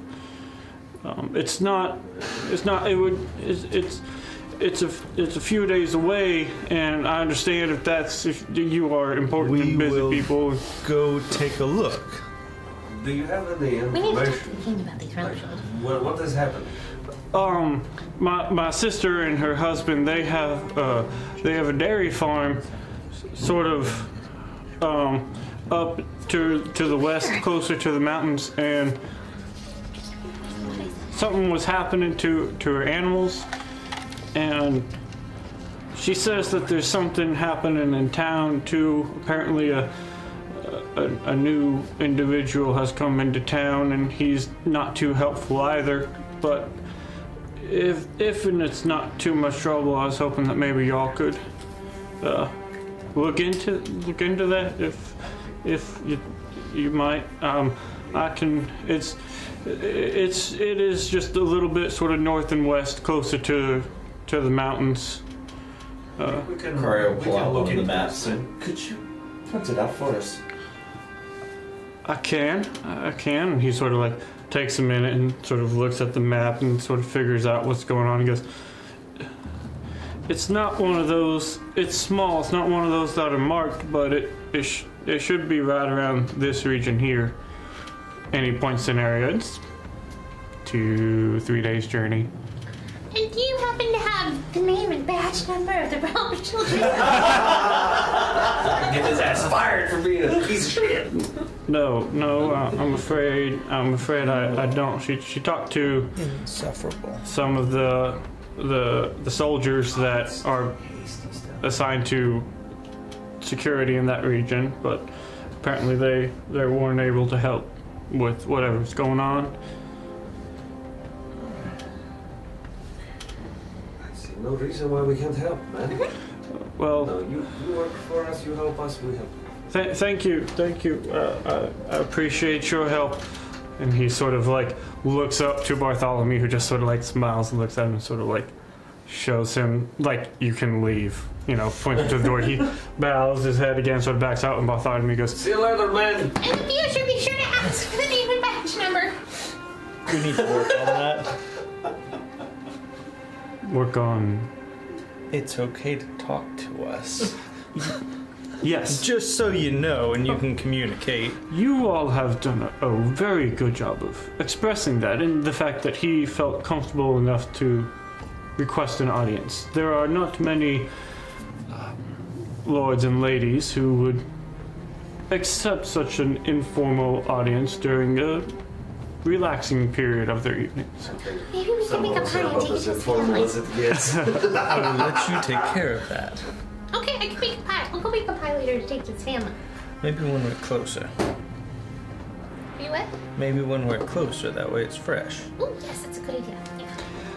Well, would you like to be leaving now, or should I have the horses prepared in the morning? What time is it? Yeah. It's How soon is this after we've gotten here? I mean, this is so y'all. I will say y'all got here. You know, 30 minutes ago. I think y'all probably got here midday-ish or so. This is after your evening meal. It's probably like 7 or 8 o'clock at night. Cool. Tomorrow morning. First thing. Early. Of course, we shall have the boys prepare the horses. Did he say whenever they normally had issues? Was it during the day or was it at night? I don't believe he said, and I'm not sure he knows. I can ask him and have that information prepared for the morning. Just there are any everything he changes. knows about it. Like, get all of it, yeah. Well, yeah. I will talk to him and pass along. And And tell him if it would make him feel more comfortable, let Nita know things. Nita talk to me and we will figure things out too. Oh yeah, you got a man on the inside. I will do that. And to that regard, Nita has proved very capable. Good. There's discussion at making him one of the foremans of the worker force. So that seems a fitting role for him to work as a intermediary between yourselves and the workers, if Very good. that works. Very good. Thank you, Bart. Of course, we'll get the boys to prepare the horses for the morning. If there is nothing else, then I shall take care of that and turn in. Amen. Thank you. Good night. You'll have a wonderful evening. Yeah. And he sort of like leaves the room. Evening is yours. Fucking spend the night just, relaxing and getting all our shit together, yeah? Catching up, telling stories. Yeah. Getting ready to go on an adventure. In essence, I imagine what we just did. This is Yeah, our time to yeah. do just that. That was the preamble. Yes. Cara, make sure we're stocked up on potions and things of that nature. Which, that being said, so I've got 2 greater potions. I will hang on to one. I'm not sure if someone else wants to just throw that in their inventory. Inventory, what do I have? What all? Yeah. How much? I have 1 greater. I have no healing potions, Then I you would need say one. give one to. I'd say, but I would buy some on the way in if I I'd had. say during this time, y'all had time off. If y'all wanted to acquire any potions, you could have, over this time, have purchased however many y'all want. Just extrapolate the monies. So greater is 200, regulars are 50. How much was that invisible? Oh, we still have that one. Never mind. I thought we used it. I'm going to drop 200 Never and mind. make it greater. Okay. So, yeah, if there's any potion resupplying that y'all desire to do, Augustina made what she could in the time that was allotted to her. Okay, so that says I have 2. Yeah, give me. How much money How much for a superior? did we divide up? We talked about that the other day, I forgot. Oh yeah, I took from the text message the numbers you had for all the money divided. I took my portion. So, Yeah. and I've spent part. Pretty sure it'll be 500. There it is. Oh no, I put it in the main one. That's what it was.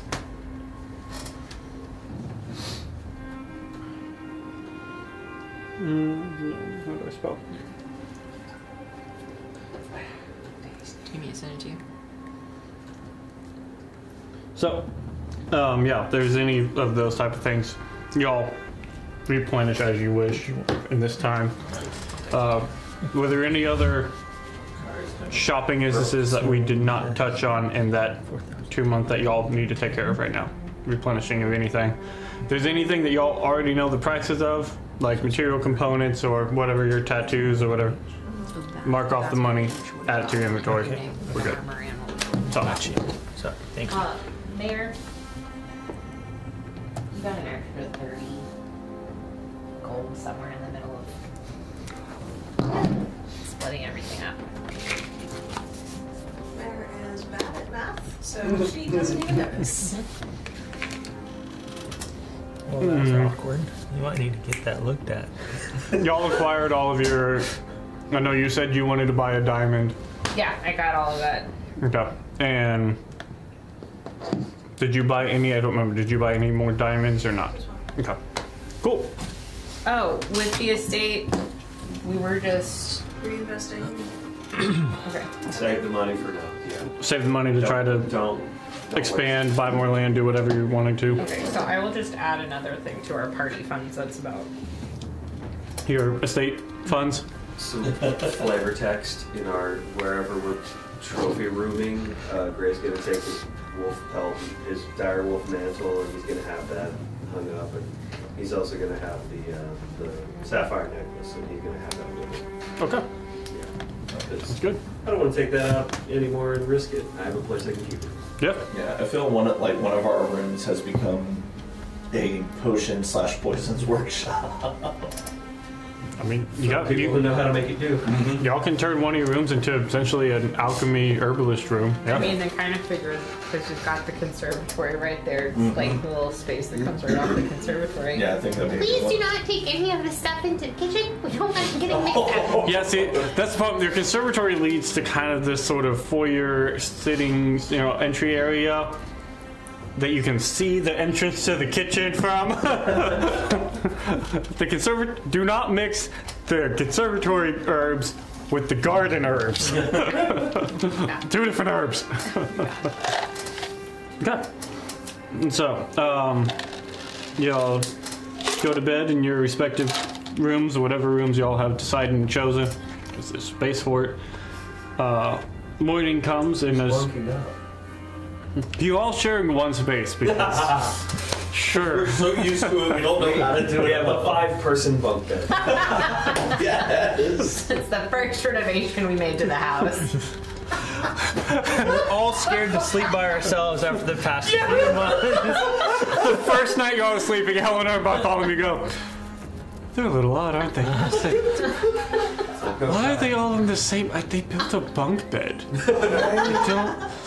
They We didn't even have bunk beds. How'd they Teens stack is on them? top, Mare's right below. You have to get through Riker at the base to get up. We have Mare and Teens protected because they're the biggest healers. So Riker's bed isn't at the bottom. Riker's bed just like comes down in front of the door. And then I've just got a hammock off in the corner. and it's a tall enough bunk bed, like Sneak attack. Yeah, it's a tower, such that you can't throw a fireball anywhere and get everyone. I even saw Lord Riker pulling out the components for this bunk bed out of his bag. It's gonna be a I love work. this. I am immediately building this tonight. Oh my gosh. And so you all go to your respective bed or room. However, I say if that's not canon, say it now, or that's going to be No, canon. that is not I imagine when we have the real map and we can actually plan things out, Yeah. we'll be in Yeah. various rooms. Yeah, I'll reassign and we'll do everything. Yeah. Morning comes and you come downstairs to find your horses are prepared and ready. Bartholomew informs you that the kitchen staff has prepared you. They have 3 days of food prepared and also an additional 3 days of food set that can be prepared. So you have some fresher stuff and some dried stuff that you can use. So, kitchen has provided you food. The boys have made sure your horses are ready. And you set off on your adventure. Thank you, Bart. Quite welcome, Big, Lady Augustina. I love it so much. get one of these, like, And you're the My best. test is getting somewhere. All right, we'll see you later. Do take care. We will be here. Thank you for what you are doing for Eddie.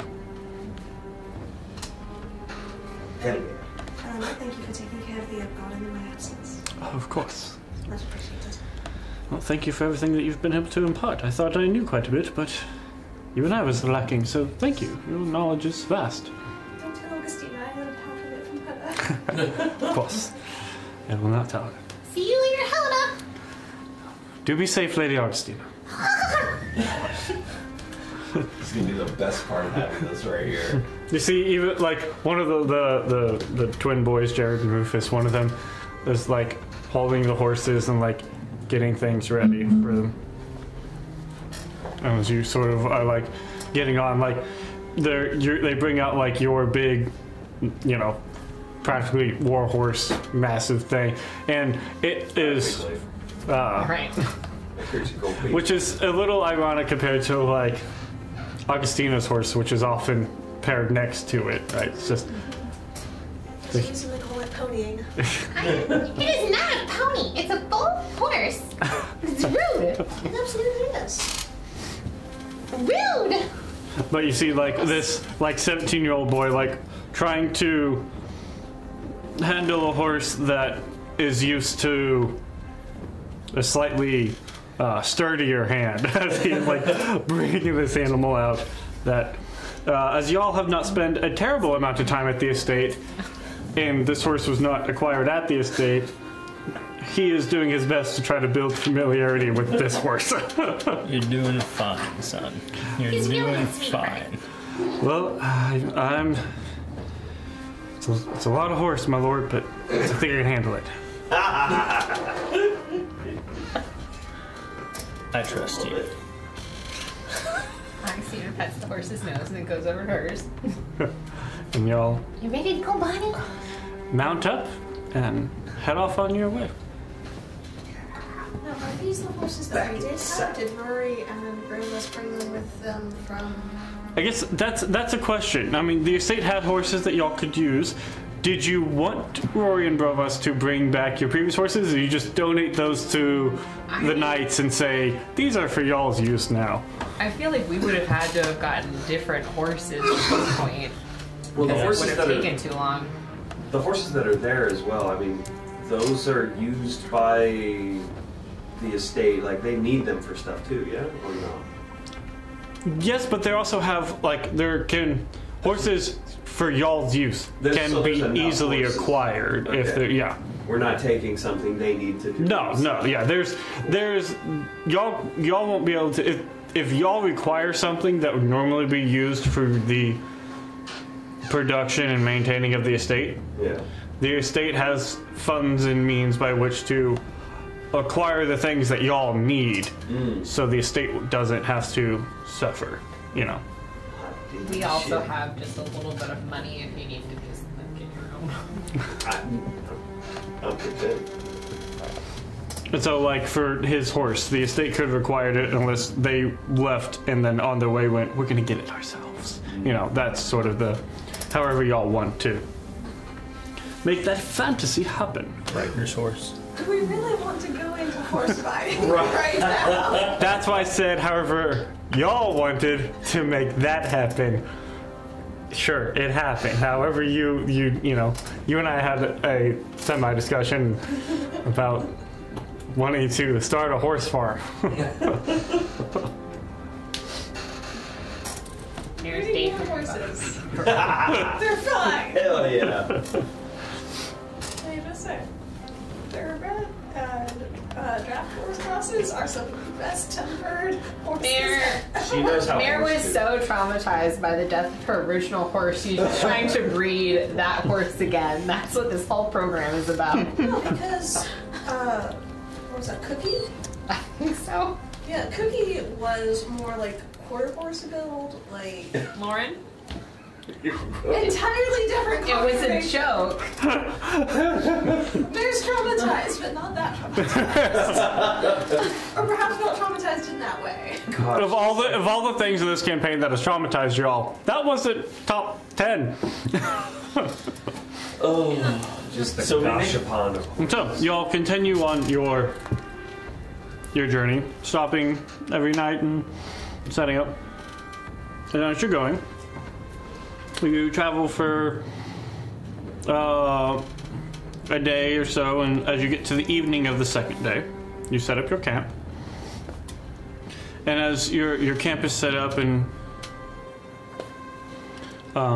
you rest into that sort of your evening activities of going through everything, I would say Mare and Freddy, y'all would probably hear first this slight rustling off to the side. Crazy shit to fall. Why did we signal? And at this point, I mean, Quietly throwing this. as we are getting close to winter, it does get dark sooner, so it is fairly dark. When she sort of signals and I look over there, can I see something? With your enhanced vision that you see, you sort of peer out and you see a couple taller forms moving in the distance. It's hard to see exactly what any colors, but from what you can tell, they are taller than yes. Finish your sentence, but then I have a question. No, what's your question? Do these forms, are they taller enough to be humanoid shaped? They're humanoid shape, but they're taller than they're taller than Riker. Oh, okay, that's what I was gonna say. I was gonna ask if they were particularly archer and sorcerer shaped, as in the brigands that escaped. Oh, see, I was wondering if maybe they had some maybe more painted qualities, but You mean these guys? I don't know what that means. the ones What? from Girth's group. I don't know what those two characters are. Yeah, that's taking us way back. Well done. But no, these are taller. It seems they have longer noses. They have really long arms. Hell yes. And as you are sort of looking, it's hard to see colors, but as a couple of them almost get closer, you get sort of flashes of like green skin. Ooh. Neat. And so, not what I was expecting. As Augustine, as you are sort of looking and intently sort of watching these two figures, you hear coming up behind you, suddenly and like bursting through, a very, what looks like a version of that, only they are much bigger. They are still the same size, but they are rotund, and where the other ones were more lithe, this one that burst through is far more rotund. And as it rushes in, we're gonna go into initiative, baby. I would have notified everyone of the number. Unless you want to talk about that later. Or I'm just gonna Maybe, like, thank you. Let's not throw fire around, bunch of please. bullshit. Got enough of that happening in game. Bullshit? What do you mean bullshit? My roll is dookie. Okay, y'all. Gonna be fine. We're good. We just fought a demon lord, so This 2 months ago. yeah, it's fine. Remember, we chose this misadventure. For the course. Oh, that's terrifying. There is no way you can be last. That's true. No, there's like no way you can be last. Unless, and like, if she's like, no, I'm definitely last, there's no way you can be last. There's. I mean, with What's this. your initiative modifier? Yeah, there is no way you 5. can be last.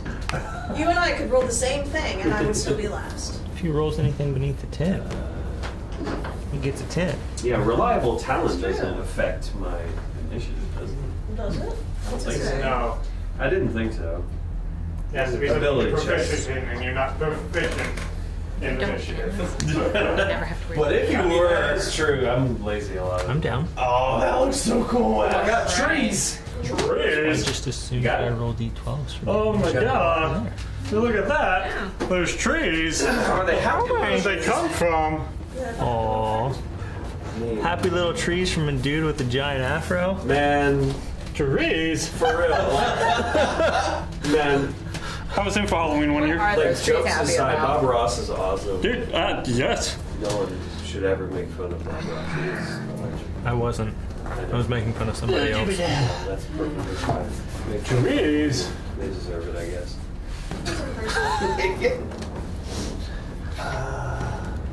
Okay, it's very beautiful. Are there any trees that people need to get chopped up before you start it? You want to come down a little bit more, Wes? Right about there. Are any trees alive? Are they gonna wake up and come tackle you? It's like Tears of the Kingdom. I tackled the tree. Random. Right, I yeah. haven't played Tears of the Kingdom in a minute. Taste don't hide.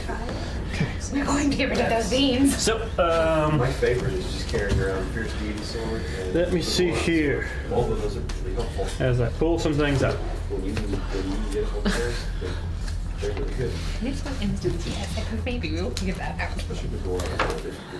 Too bad you can't. Da-da-da-da-da. Okay.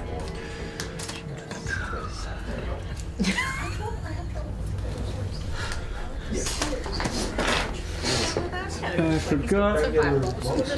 Campfire. Forgot my camping little pieces. Oh no! But we'll say this is where y'all were. I am in the wrong spot. Thank you. Okay, and then so I get myself ready. Dun dun dun dun dun dun dun I never noticed the roots coming out on one side. Which one? There's roots On this side. Oh yeah, yeah. You don't normally see the back of the escarpments, No, yeah. but they put details on everything. Why is this not? Sorry, y'all. Okay, let's do initiatives. So, over 20. Ayo. Ayo. 25. Oh, okay. 25 for Riker. Okay. 23 for Kari. 23. Sorry. Over 15. Oh, shoot. That's perfect. Okay. Over 10. I got 10. 13. Hey, that's a lucky number. 13. Especially in October. 10. Freddy and Mare. 3. 3. Correct. I will beat you every The time. Friday this year. Yeah. Natural 1. Perfect. Okay. So, 3. you guys see. I'm excited. Let's freaking beat up on some random bullshit. We're going to get to level 13 after this, right? What you all saw walking in the distance. And it's sick. Those two guys there. There's two little guys. They took down a tree? There's two little guys. I don't know. But then you saw coming here was this guy. How much do they look like the ones we fought in the bog? Fairly similar. A little less moss covered, but Okay. Because I remember one of them heals. they do seem fairly similar. So, let's see here. Where's my pencil? Lost my Right there. pencil. There it is. There you go. Thank you. You're welcome. Top of the order, Riker. Yeah. Heckin' murder. I'll go take the one that's right there. Okay, you're gonna go run up to the one that's right there next to you. And let's go ahead and do Scourge of Scorn, Okay. which is a bonus action. I need to mark that off. Hold on, sorry. You good? And we're just gonna go ahead and use our Weapon Master too. Okay. That'll be -5. Because I everything can.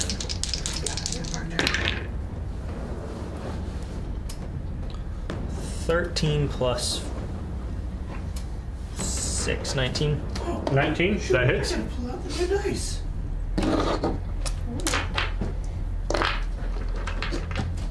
And we'll go ahead and drop one charge into it, see how it does. That was accidental.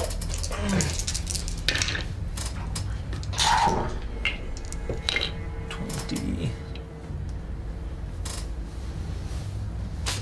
32 points of damage. Okay.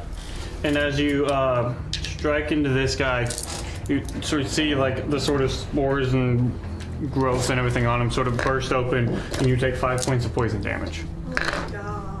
Is this the venom troll? Yes. Just the big boy. Roll, man. Here's a question. Yes. Am I within 5 feet or 10 feet? And would it make a difference? Did you move up next to him, or did you? I mean, I can hit him from a distance, but feel like, I'll say this.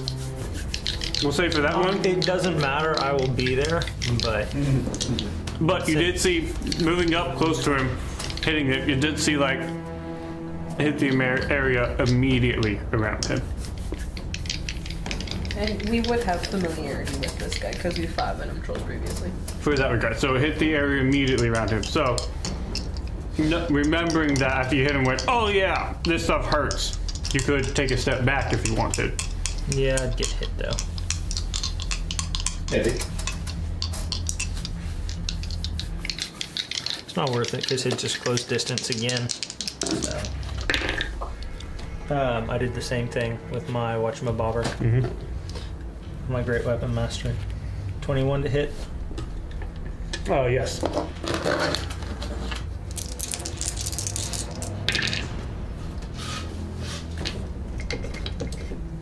Nearly as good. 23 points. 23? Yep. And you take 12 points of poison damage.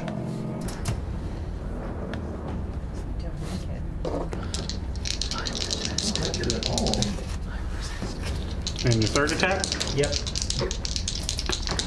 You're up to 3 attacks. Yes, sir. Good day to be a fighter. Modified 20. That'll hit.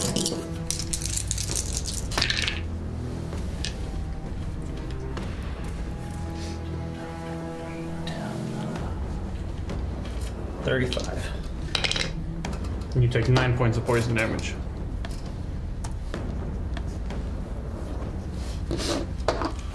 Okay. I'll hang out. With that solid opening round, it immediately does seem like it's get pretty hurt and starting to Question its ideas and motives and a values. little bit. And with that, Car, you're up.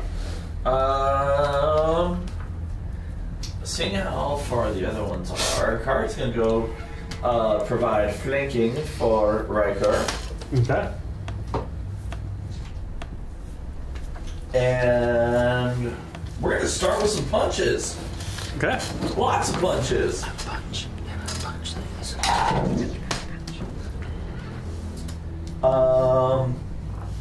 Hang on, I have things now. Yeah. That's a 16 and a 22. Are you making 2 attacks or are you rolling with advantage? Did you have advantage? Oh, that's right. So that's advantage? 22. Yeah, so Okay. 22 for the 22 first one. hits. And 27 for the other one. Also hits. Roll your damage. Alright, so the first one is 11 points of damage. Okay. And as you punch him, you both take 10 points of poison damage. I don't. Are you immune? I am immune. Okay. Because I know you gain immunity to resistance, or to disease. It's also immunity to poison. Immunity to disease and poison. Cool. Monks. Well, then you take 10 points of poison damage, Riker. Oops! So, and then as you punch him again, what's your damage? Monks. 7 plus 6. 13. 13, and you take 12 points of poison damage. Oops! Riker, how are you looking? I'm resistant to poison. So, He's mostly just giving Kari a quick really. Kari punches it, they both get covered in poison. Kari goes, I'm fine, and Riker peeks around and goes, so am I. I just seem like. As it's like melting his skin. I have taken every round of poison damage. I look over at Car. I'm still stronger than you. Okay. Oh, yeah? That was your action, bonus action? Kari doesn't vote. actually see anything because Riker's running health. It's like one of those things where I feel Car like every time he knows. punches it, it just poof of dust in my face. But there is something that's just humorous about like Kari doesn't even get a look. It's just he sees the helm Helm glowing up. You just see this little exhale of the poison dust. Yes. This smoke with fiery eyes. Okay. So anything for bonus action? So far, so good. Don't come over here. No, I'll save it for later. Bonus action, gonna punch it again. Okay. Stunning strike. Yeah, I'll throw a stunning strike in there on this next one. All right, that's a 21. 21, that hits. For 10 points of damage. 10, okay. So you spent a key point to make 2 attacks? Yeah, Okay. flurry of blows. 15 points of poison damage. And 15 con save? No, it is a 16 con save. Okay, it is stunned. Yeah! You're welcome. Yes. Thank you. Sorry, last hit. Jerk. That's a natural 20. Okay. Oh my god. For... Oh, yes. That is 18 points of damage. Okay. And that is 9 points of poison damage. Doubled for natural 20, right? That would be funny. It's looking very hurt at this point. Yeah. Yeah, I wasn't worried. It is looking very hurt at this point. Son of So at the end of your go, Bless your heart. Lair action. it is now the Hey. troll's turn. Hey. You watch as some of the wounds on the troll heal up. I was trying to knock it out before it did that. And the other 2 are going to Run away. Make the smart choice. That is not the smart choice. And you watch as they go, and they will both reach down and pick up stones and start throwing them at you guys. Not cool. Rude. Not cool. So this one is going to make 2 stone attacks at you, Mare. Stone attacks. Let's do that. That's Stoner. gonna be 14. I think will miss you. Yes. And a dirty 20.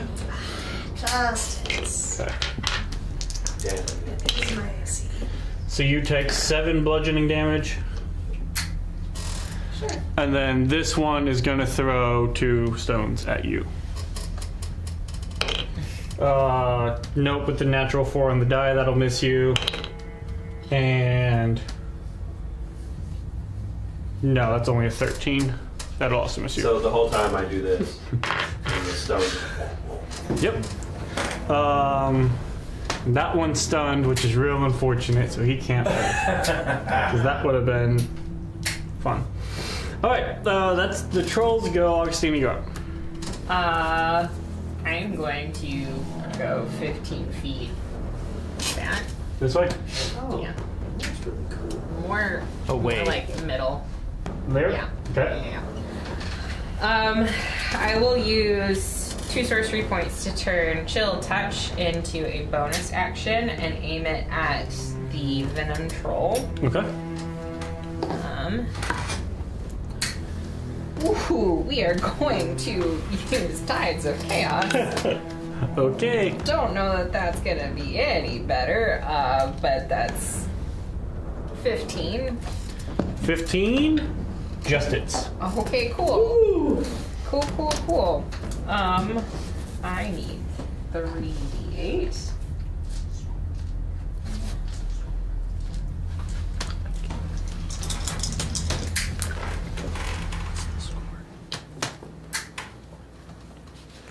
It's 22 points of necrotic damage, and it cannot regain hit points until the start of my next turn. Oh yeah. Good.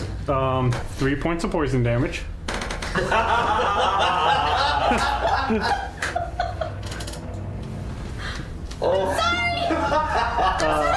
And you said how much? 22 points of necrotic damage. Dang. Okay. So then- with that, it goes down. And I'm sorry, Kirby. I'm so sorry. you said it can't regain hit points until the start of your next sir, turn? I did. I remember these things. Okay. So yeah, it goes down, and with its inability to regain hit points, Yes, sir. it will not get back up at the start of its Yes, turn. sir. And so with my action, I will then cast Necroball at 3rd level, so it hits both of those guys. Okay. Man. They need to make charisma saving throws. He's super charismatic. That's what I They kinda walk figured. towards us. They must have some charisma. Ooh, nope, that's gonna be with a -2 for both of them. Yeah, no, those are fails. Awesome. Can I have a D4? Oh, a D4? Or D6, sorry. So Dumb they shit. failed by more than 5, so they're gonna age 12 years. Okay. And take, oh, that's kind She of didn't sad. know one of them was really old, and that's all right anyway. I was only 4 days from retirement. Troll retirement. Yeah, troll retirement.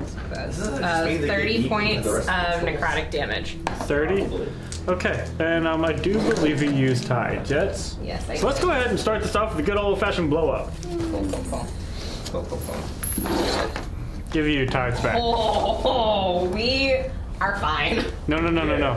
Oh, You you're used right. tides. You're right. We're gonna reset you back to 0. 73. 73. Who's within 30 feet of you? Oh, crap. I am. Arrows. I think all of you are. Are the trolls? I don't know if Kari is. Everybody but Kari. Alright, so Gimme. I want We it. all become planet plane. let's see here. Give it to me, I want it. I would like you to roll a d6, Augustina. Sweet merciful Savior. 3. 3. So my brain, I went 1, 2, 3, 4, 5, 6. So, Mayor. Less. You fall over with all the appearances of being dead. Counterspell. Counterspell. I've seen this before. Okay, so This is last time. as you release feign death on Mare, you then cast counterspell to counter it. Uh-huh. Okay, so mark out the spell slot and then roll to see if you blow up from counterspell. It's amazing. Nope, because we reset. Okay.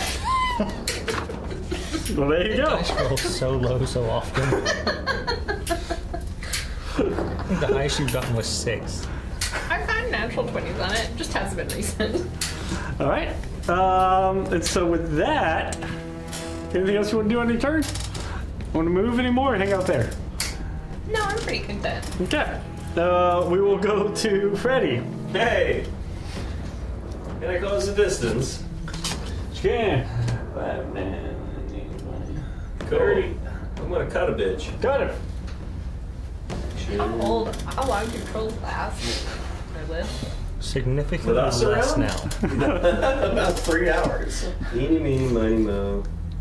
I've got 3 rounds, so let's go. 12 years was not quite enough, though. Less than 30 seconds. Good to know, good to know. We gonna use the scimitar, Okay. and I'll force advantage on it. Oh, those are good numbers. 17. 17 will still hit. Hey! So forcing advantage, I get my 6 sneak attacks. That makes 5. That's 5. That's 5. So 16 for sneak attack. Okay. And then I need to do.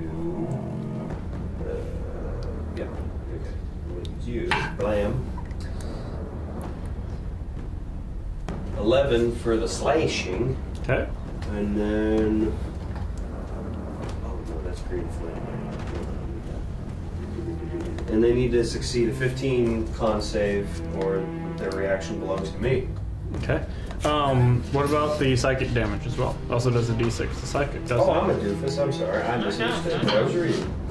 Yeah, that's another 5 for Okay. psychic. You're just going easy on us. You're correct. I'm trying to be nice to these creatures. That's what it Threw is. rocks at you. Yeah, well, you know, he was very rude, and also they hit me.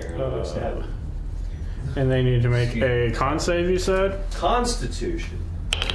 Succeed on a 15. Nope, that's a natural 1, so... Your reaction belongs to me. I have 2 reactions. Well, no. No. Because you remember the dice of you already had yours. You take theirs, Okay. but it doesn't give you I'm Yeah. formulating ways to keep track of what I've got. So you still have your reaction, but they no longer have theirs. You do. That's what I want. Yep. You don't get to have. You're gonna I've start taken it making from- a magic item that stores reactions. Yes. Potion of Okay. multiple reactions. That was movement, action, bonus action. Mayor, you're up. We need.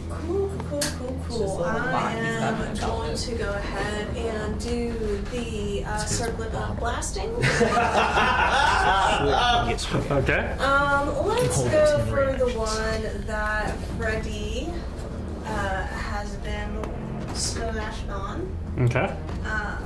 And that is 3 different rays, right? And Yeah, I believe you make attack rolls with each ray. With each one should have a +5 to hit for the item. Yeah, you gotta go to the item, not your spells.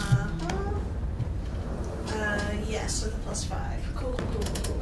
First one is a dirty 20. Second is a natural 19 for 24. Okay. The third is 11. Total for 11. The first 2 hit. Cool. That is 2d6 for each ray, is that right? Yes. Shit. One of them's done. So for the first one, No, No, that's No, not how it that. was a dirty 20. dirty Yeah. 20. Oh, excuse me. Sorry. First one is 8 I damage. latched onto the important part. Second one is 7 damage. Okay. 15 points of fire damage. Then for my bonus action, Mellow. I will go ahead and toss a healing word on over to Ryder.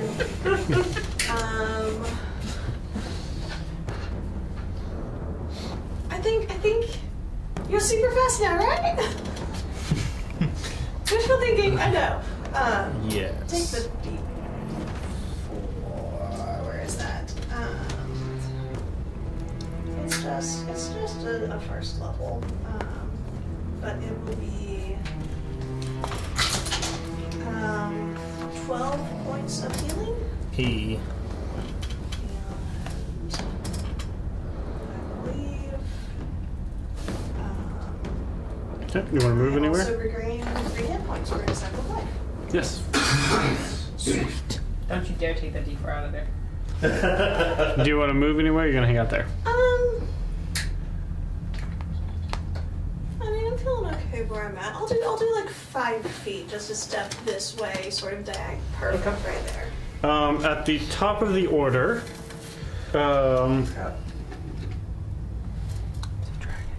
you all see Crap. another friend coming I for you to knew it was play, gonna come behind me. and coming from around this group of trees. Oh, nope. What? Nope. It's a dire troll! I love that mini so much! Lumbering around that group of trees, Enough. a dire troll. That's enough. It is Halloween. You like the spooky creatures, yeah? It's so fun to paint. I love that mini. Enough. Sit down. Just sit down. So Riker, you're up. This is sitting. This is standing. Well, I'm going to standing. move I'm sitting. closest to teens. Move over here. Can I get within 10 feet of the one that's coming out? 30 gets you exactly within 10 feet of him. We're gonna go ahead and hit it. Okay. Great Weapon Master. 18 plus. That'll hit.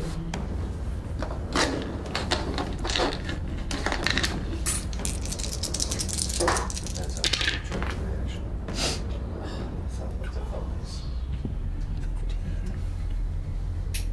32. 32. Okay. Hit it again.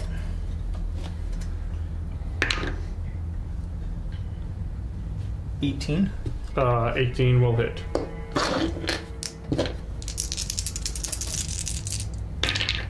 Go.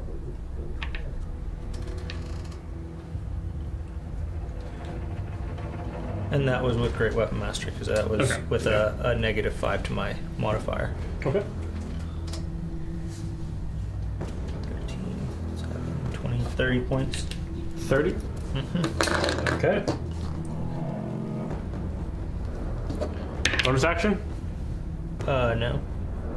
Oh yeah, you have a third attack. I forgot. Okay. Yeah, no, I forgot. I'm used to you doing 2 attacks for your action and then bonus action. Got you. Third attack for your action. Modified 20. What? I'm not used to you having 3 attacks. I know, but I got used to it real fast.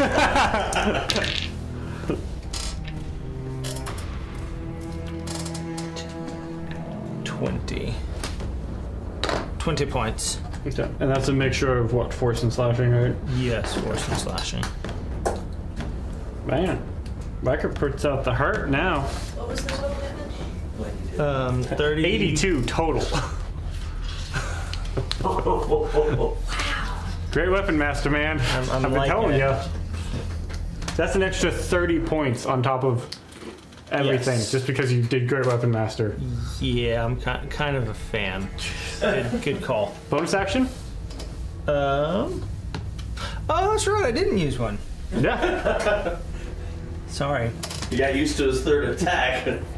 Forgot about that thing.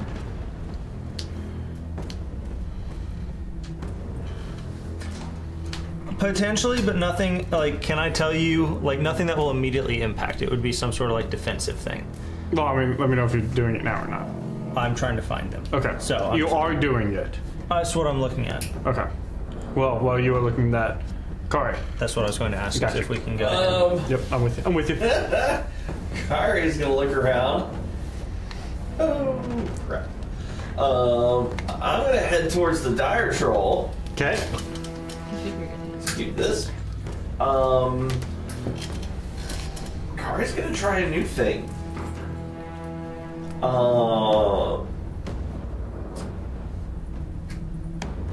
Kari's, for those that could see her, her eyes go black and the blood tears that go down her face quickly work their way down her arm, coming like little, almost like,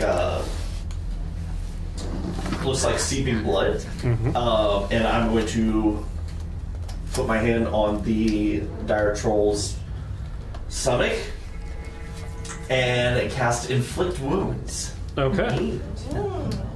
Roll the hit.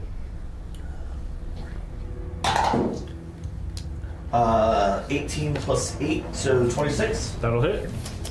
And that is 3d10. Oh, shoot. I forgot d10s. Ooh. 8, 9, 9. 18 plus 25. 26. 26. So 26 points of. Screw you. Yep. Alright, that was your action. Bonus action. Bonus action, I'm going to.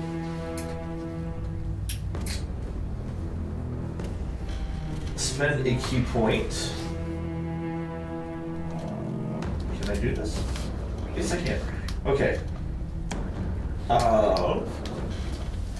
Yeah. For patient defense. Okay. Should take a defensive stance in front of the troll. It is now the troll's go. Like that. You see all the trolls but the one that got hit with the fire. Their wounds close a little bit.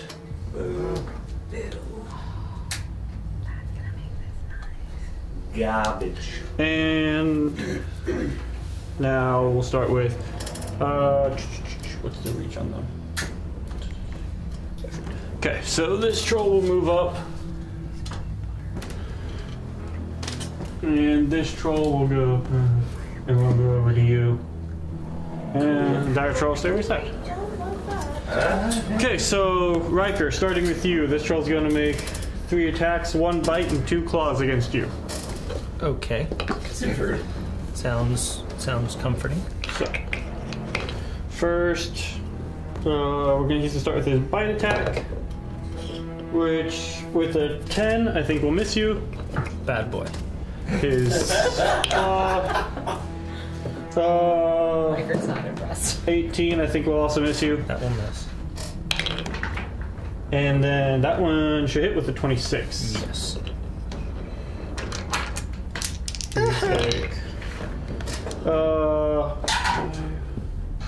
You take 9 points of slashing damage as you manage to dodge out the way of the claw, one of the attacks, the second claw, the biting claw, second claw comes in and gets you.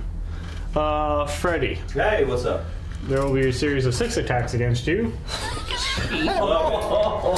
First, we're going to start with the bite of the first troll. Cool. For a 24. Shield. Okay. Nice. So increase your AC by 5. Will that still miss? Let's see, hold on. 19, 20, so that'll still be 24. So if it meets it, beats it. Yeah. Then don't use shield. Yeah, you can. Its shield lasts until my turn. True. So I'll still be at 24. So mark off your spell slot. Yeah. Okay. I'm still gonna use shield. Just for the rest of these. So that's 1 reaction. So that was 8. Is your reaction. That's 8 piercing damage. Okay. The sword itself also has some charges. I have charges. Oh. I have 5 reactions. Yeah. 4 of them are bullshit. He can have, without stealing anybody reactions, he can have 5 reactions in the course of a long rest. How many damage was that? 8? 8. Okay, cool. And I can also steal reactions. Must be nice. I know. For situations like, And he has Sentinel. and Sentinel. And you stand still, and you stand still, and you stand still, and you stand still. I desire to be the biggest pain in the ass. I have a feeling we're all about to be Bro, can I suggest maybe Mage Slayer as your next feat? He could be surrounded and everybody could try to run. He could be like, no, no, no, no, no. Pretty much. I believe a 14 will miss you. 14 will miss. And a natural 20. A natural 20. Okay, so that's gonna hit me anyway. Yes. Bullshit. For 14 points of slashing damage.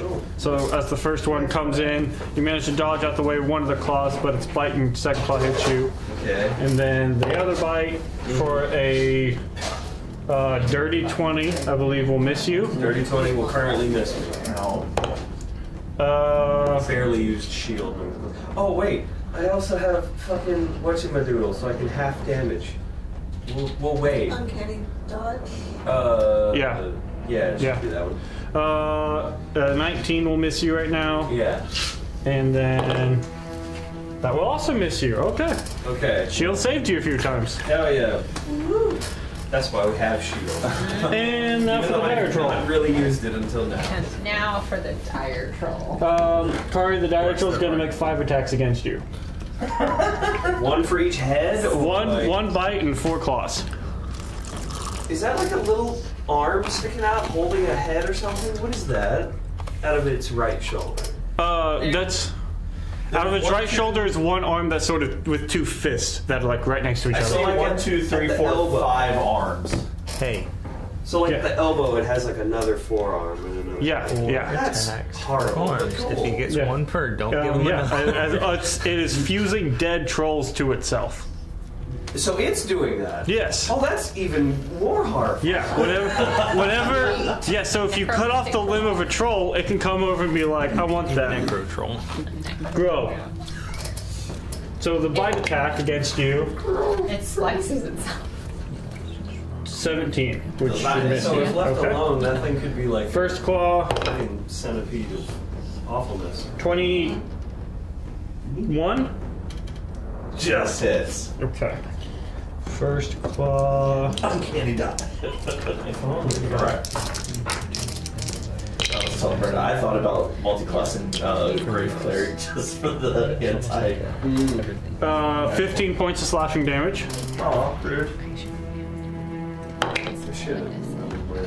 A 30 to hit. Yeah. Try to you ass out. For Really a question though. Oh, that's fair. 14 points of slashing damage. 28 to hit. Cool.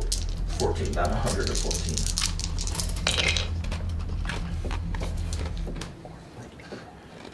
$28 to hit for 19 points of slashing damage. And the last attack is a 23. Yeah, it's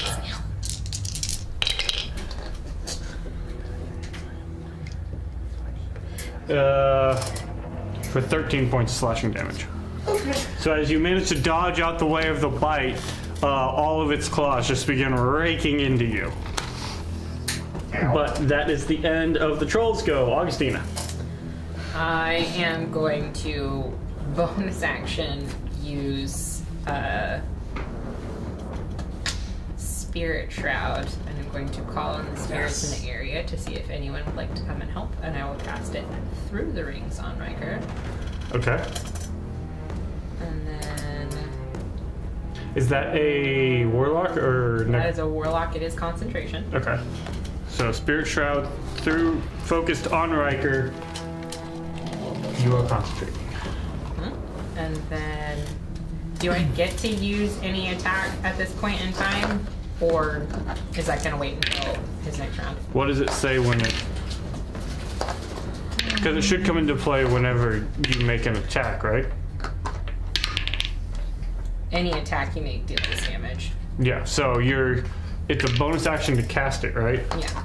Okay. And we're doing radiant damage with this. Okay. So you use a bonus action to cast it. You can still use your action to make a cantrip attack. Okay. But whenever it comes around, like, it'll technically be like on his turn whenever he hits. It would be any attack you make. Even though it's on him? Yeah, so it'll affect the damage around him, but it's any attack you make. You're the one who casts the spell. It's just it is able to the sphere with which the shroud is affecting the area around him. Gotcha. Then we will go ahead and use Eldritch Blast. Okay. alright. It's a chow. Let's go. I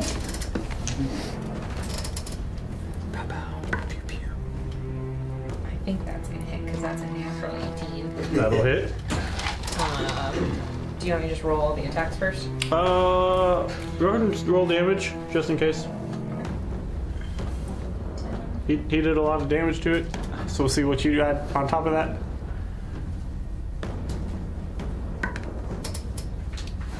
That's an 8, and then plus the Spirit Shot is an additional D8. Yep. That's a Oh, D10. thank you. Yes. But I like it.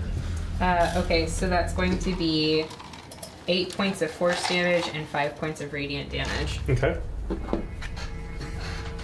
And then if it's still up, we will. Still up. Natural 13 plus 8 is gonna be 21. Okay. That hits. Yeah, that hits. Ooh, that's gonna be 1 point of radiant damage and 4 points of force damage. Okay. Yeah, go ahead. Last my own force. And last one is going to be an 18. 18 will hit. Cool.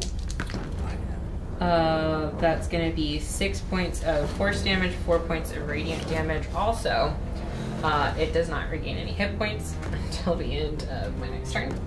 What is that from? That is from the Spirit Trap.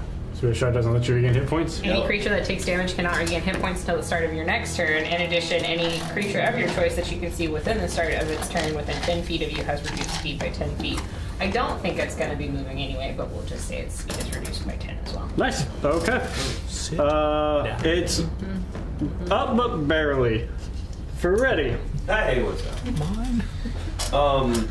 Okay. I want to use fire. I would like to use green flame blade. Okay. On green flame blade, would I be able to use bonus to force advantage like I do for normal sword attacks? And just pull me randomly. Cast a spell. With the casting of the spell, you make a weapon attack. Sure. I'll look into it more later, but I'll say in this instance, sure. Okay. I just want to know if I could get. Yeah. So That was, I will go ahead and use. use your action for green flame blade, bonus action for steady aim. Yes, and I'm aiming at the same one I hit before. Okay. The green flame will go jump to the other one. Yep. So, I guess I need to look at the sword so I can actually hit. So, show me the money. So, 23. That'll hit. So scimitar damage. Well, actually, first sneak attack damage. Yes, we like that. So that's 24. Okay. And then the slashing will be 10. And the one psychic dice, another 3. And then back to spell list, back to green flame blade. Okay. So it's a D8 to the. It's a D8 for the flame, and then a D8 plus 3 to the second target. Okay. Okay.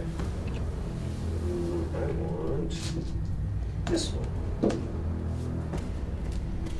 So 6 for the green flame to the first guy, Okay. and then 7 to the second guy. Okay. As you make your attack, this one does go down, and the fire seems to burn and consume and leaves. It seems these guys are highly flammable, and as the fire ignites, it almost just I killed a dude and burns and flashes. cool. So you're gonna move or hang out there?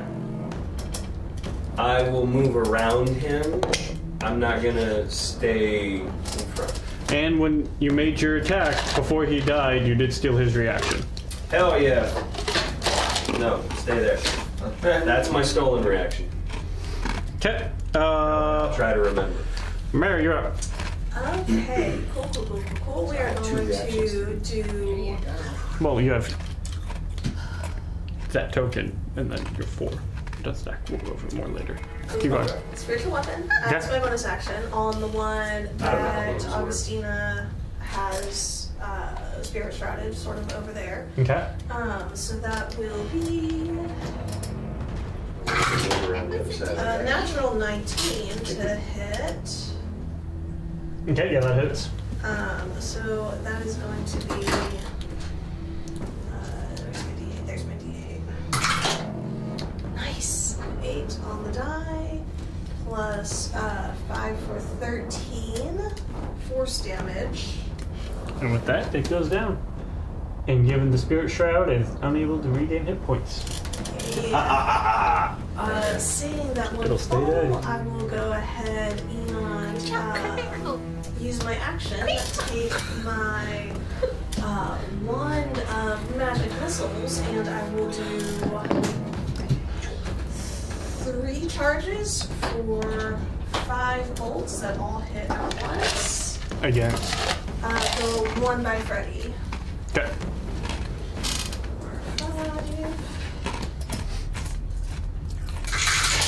5. Not great. 5, 10, 12, 17. 17. 17 damage. Okay. And then I'm gonna take just a couple steps back towards Augustina. Say like 10 feet or so. Okay.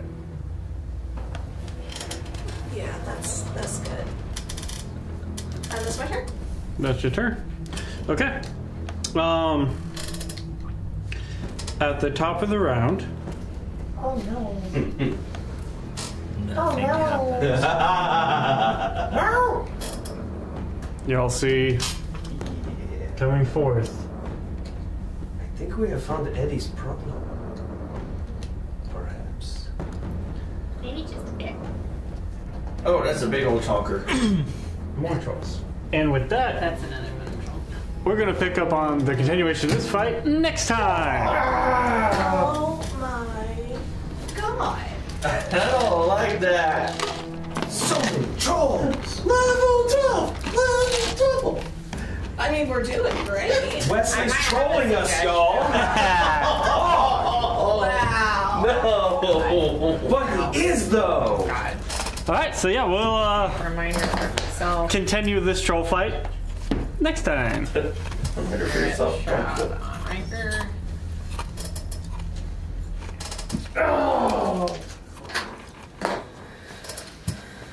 This is fine.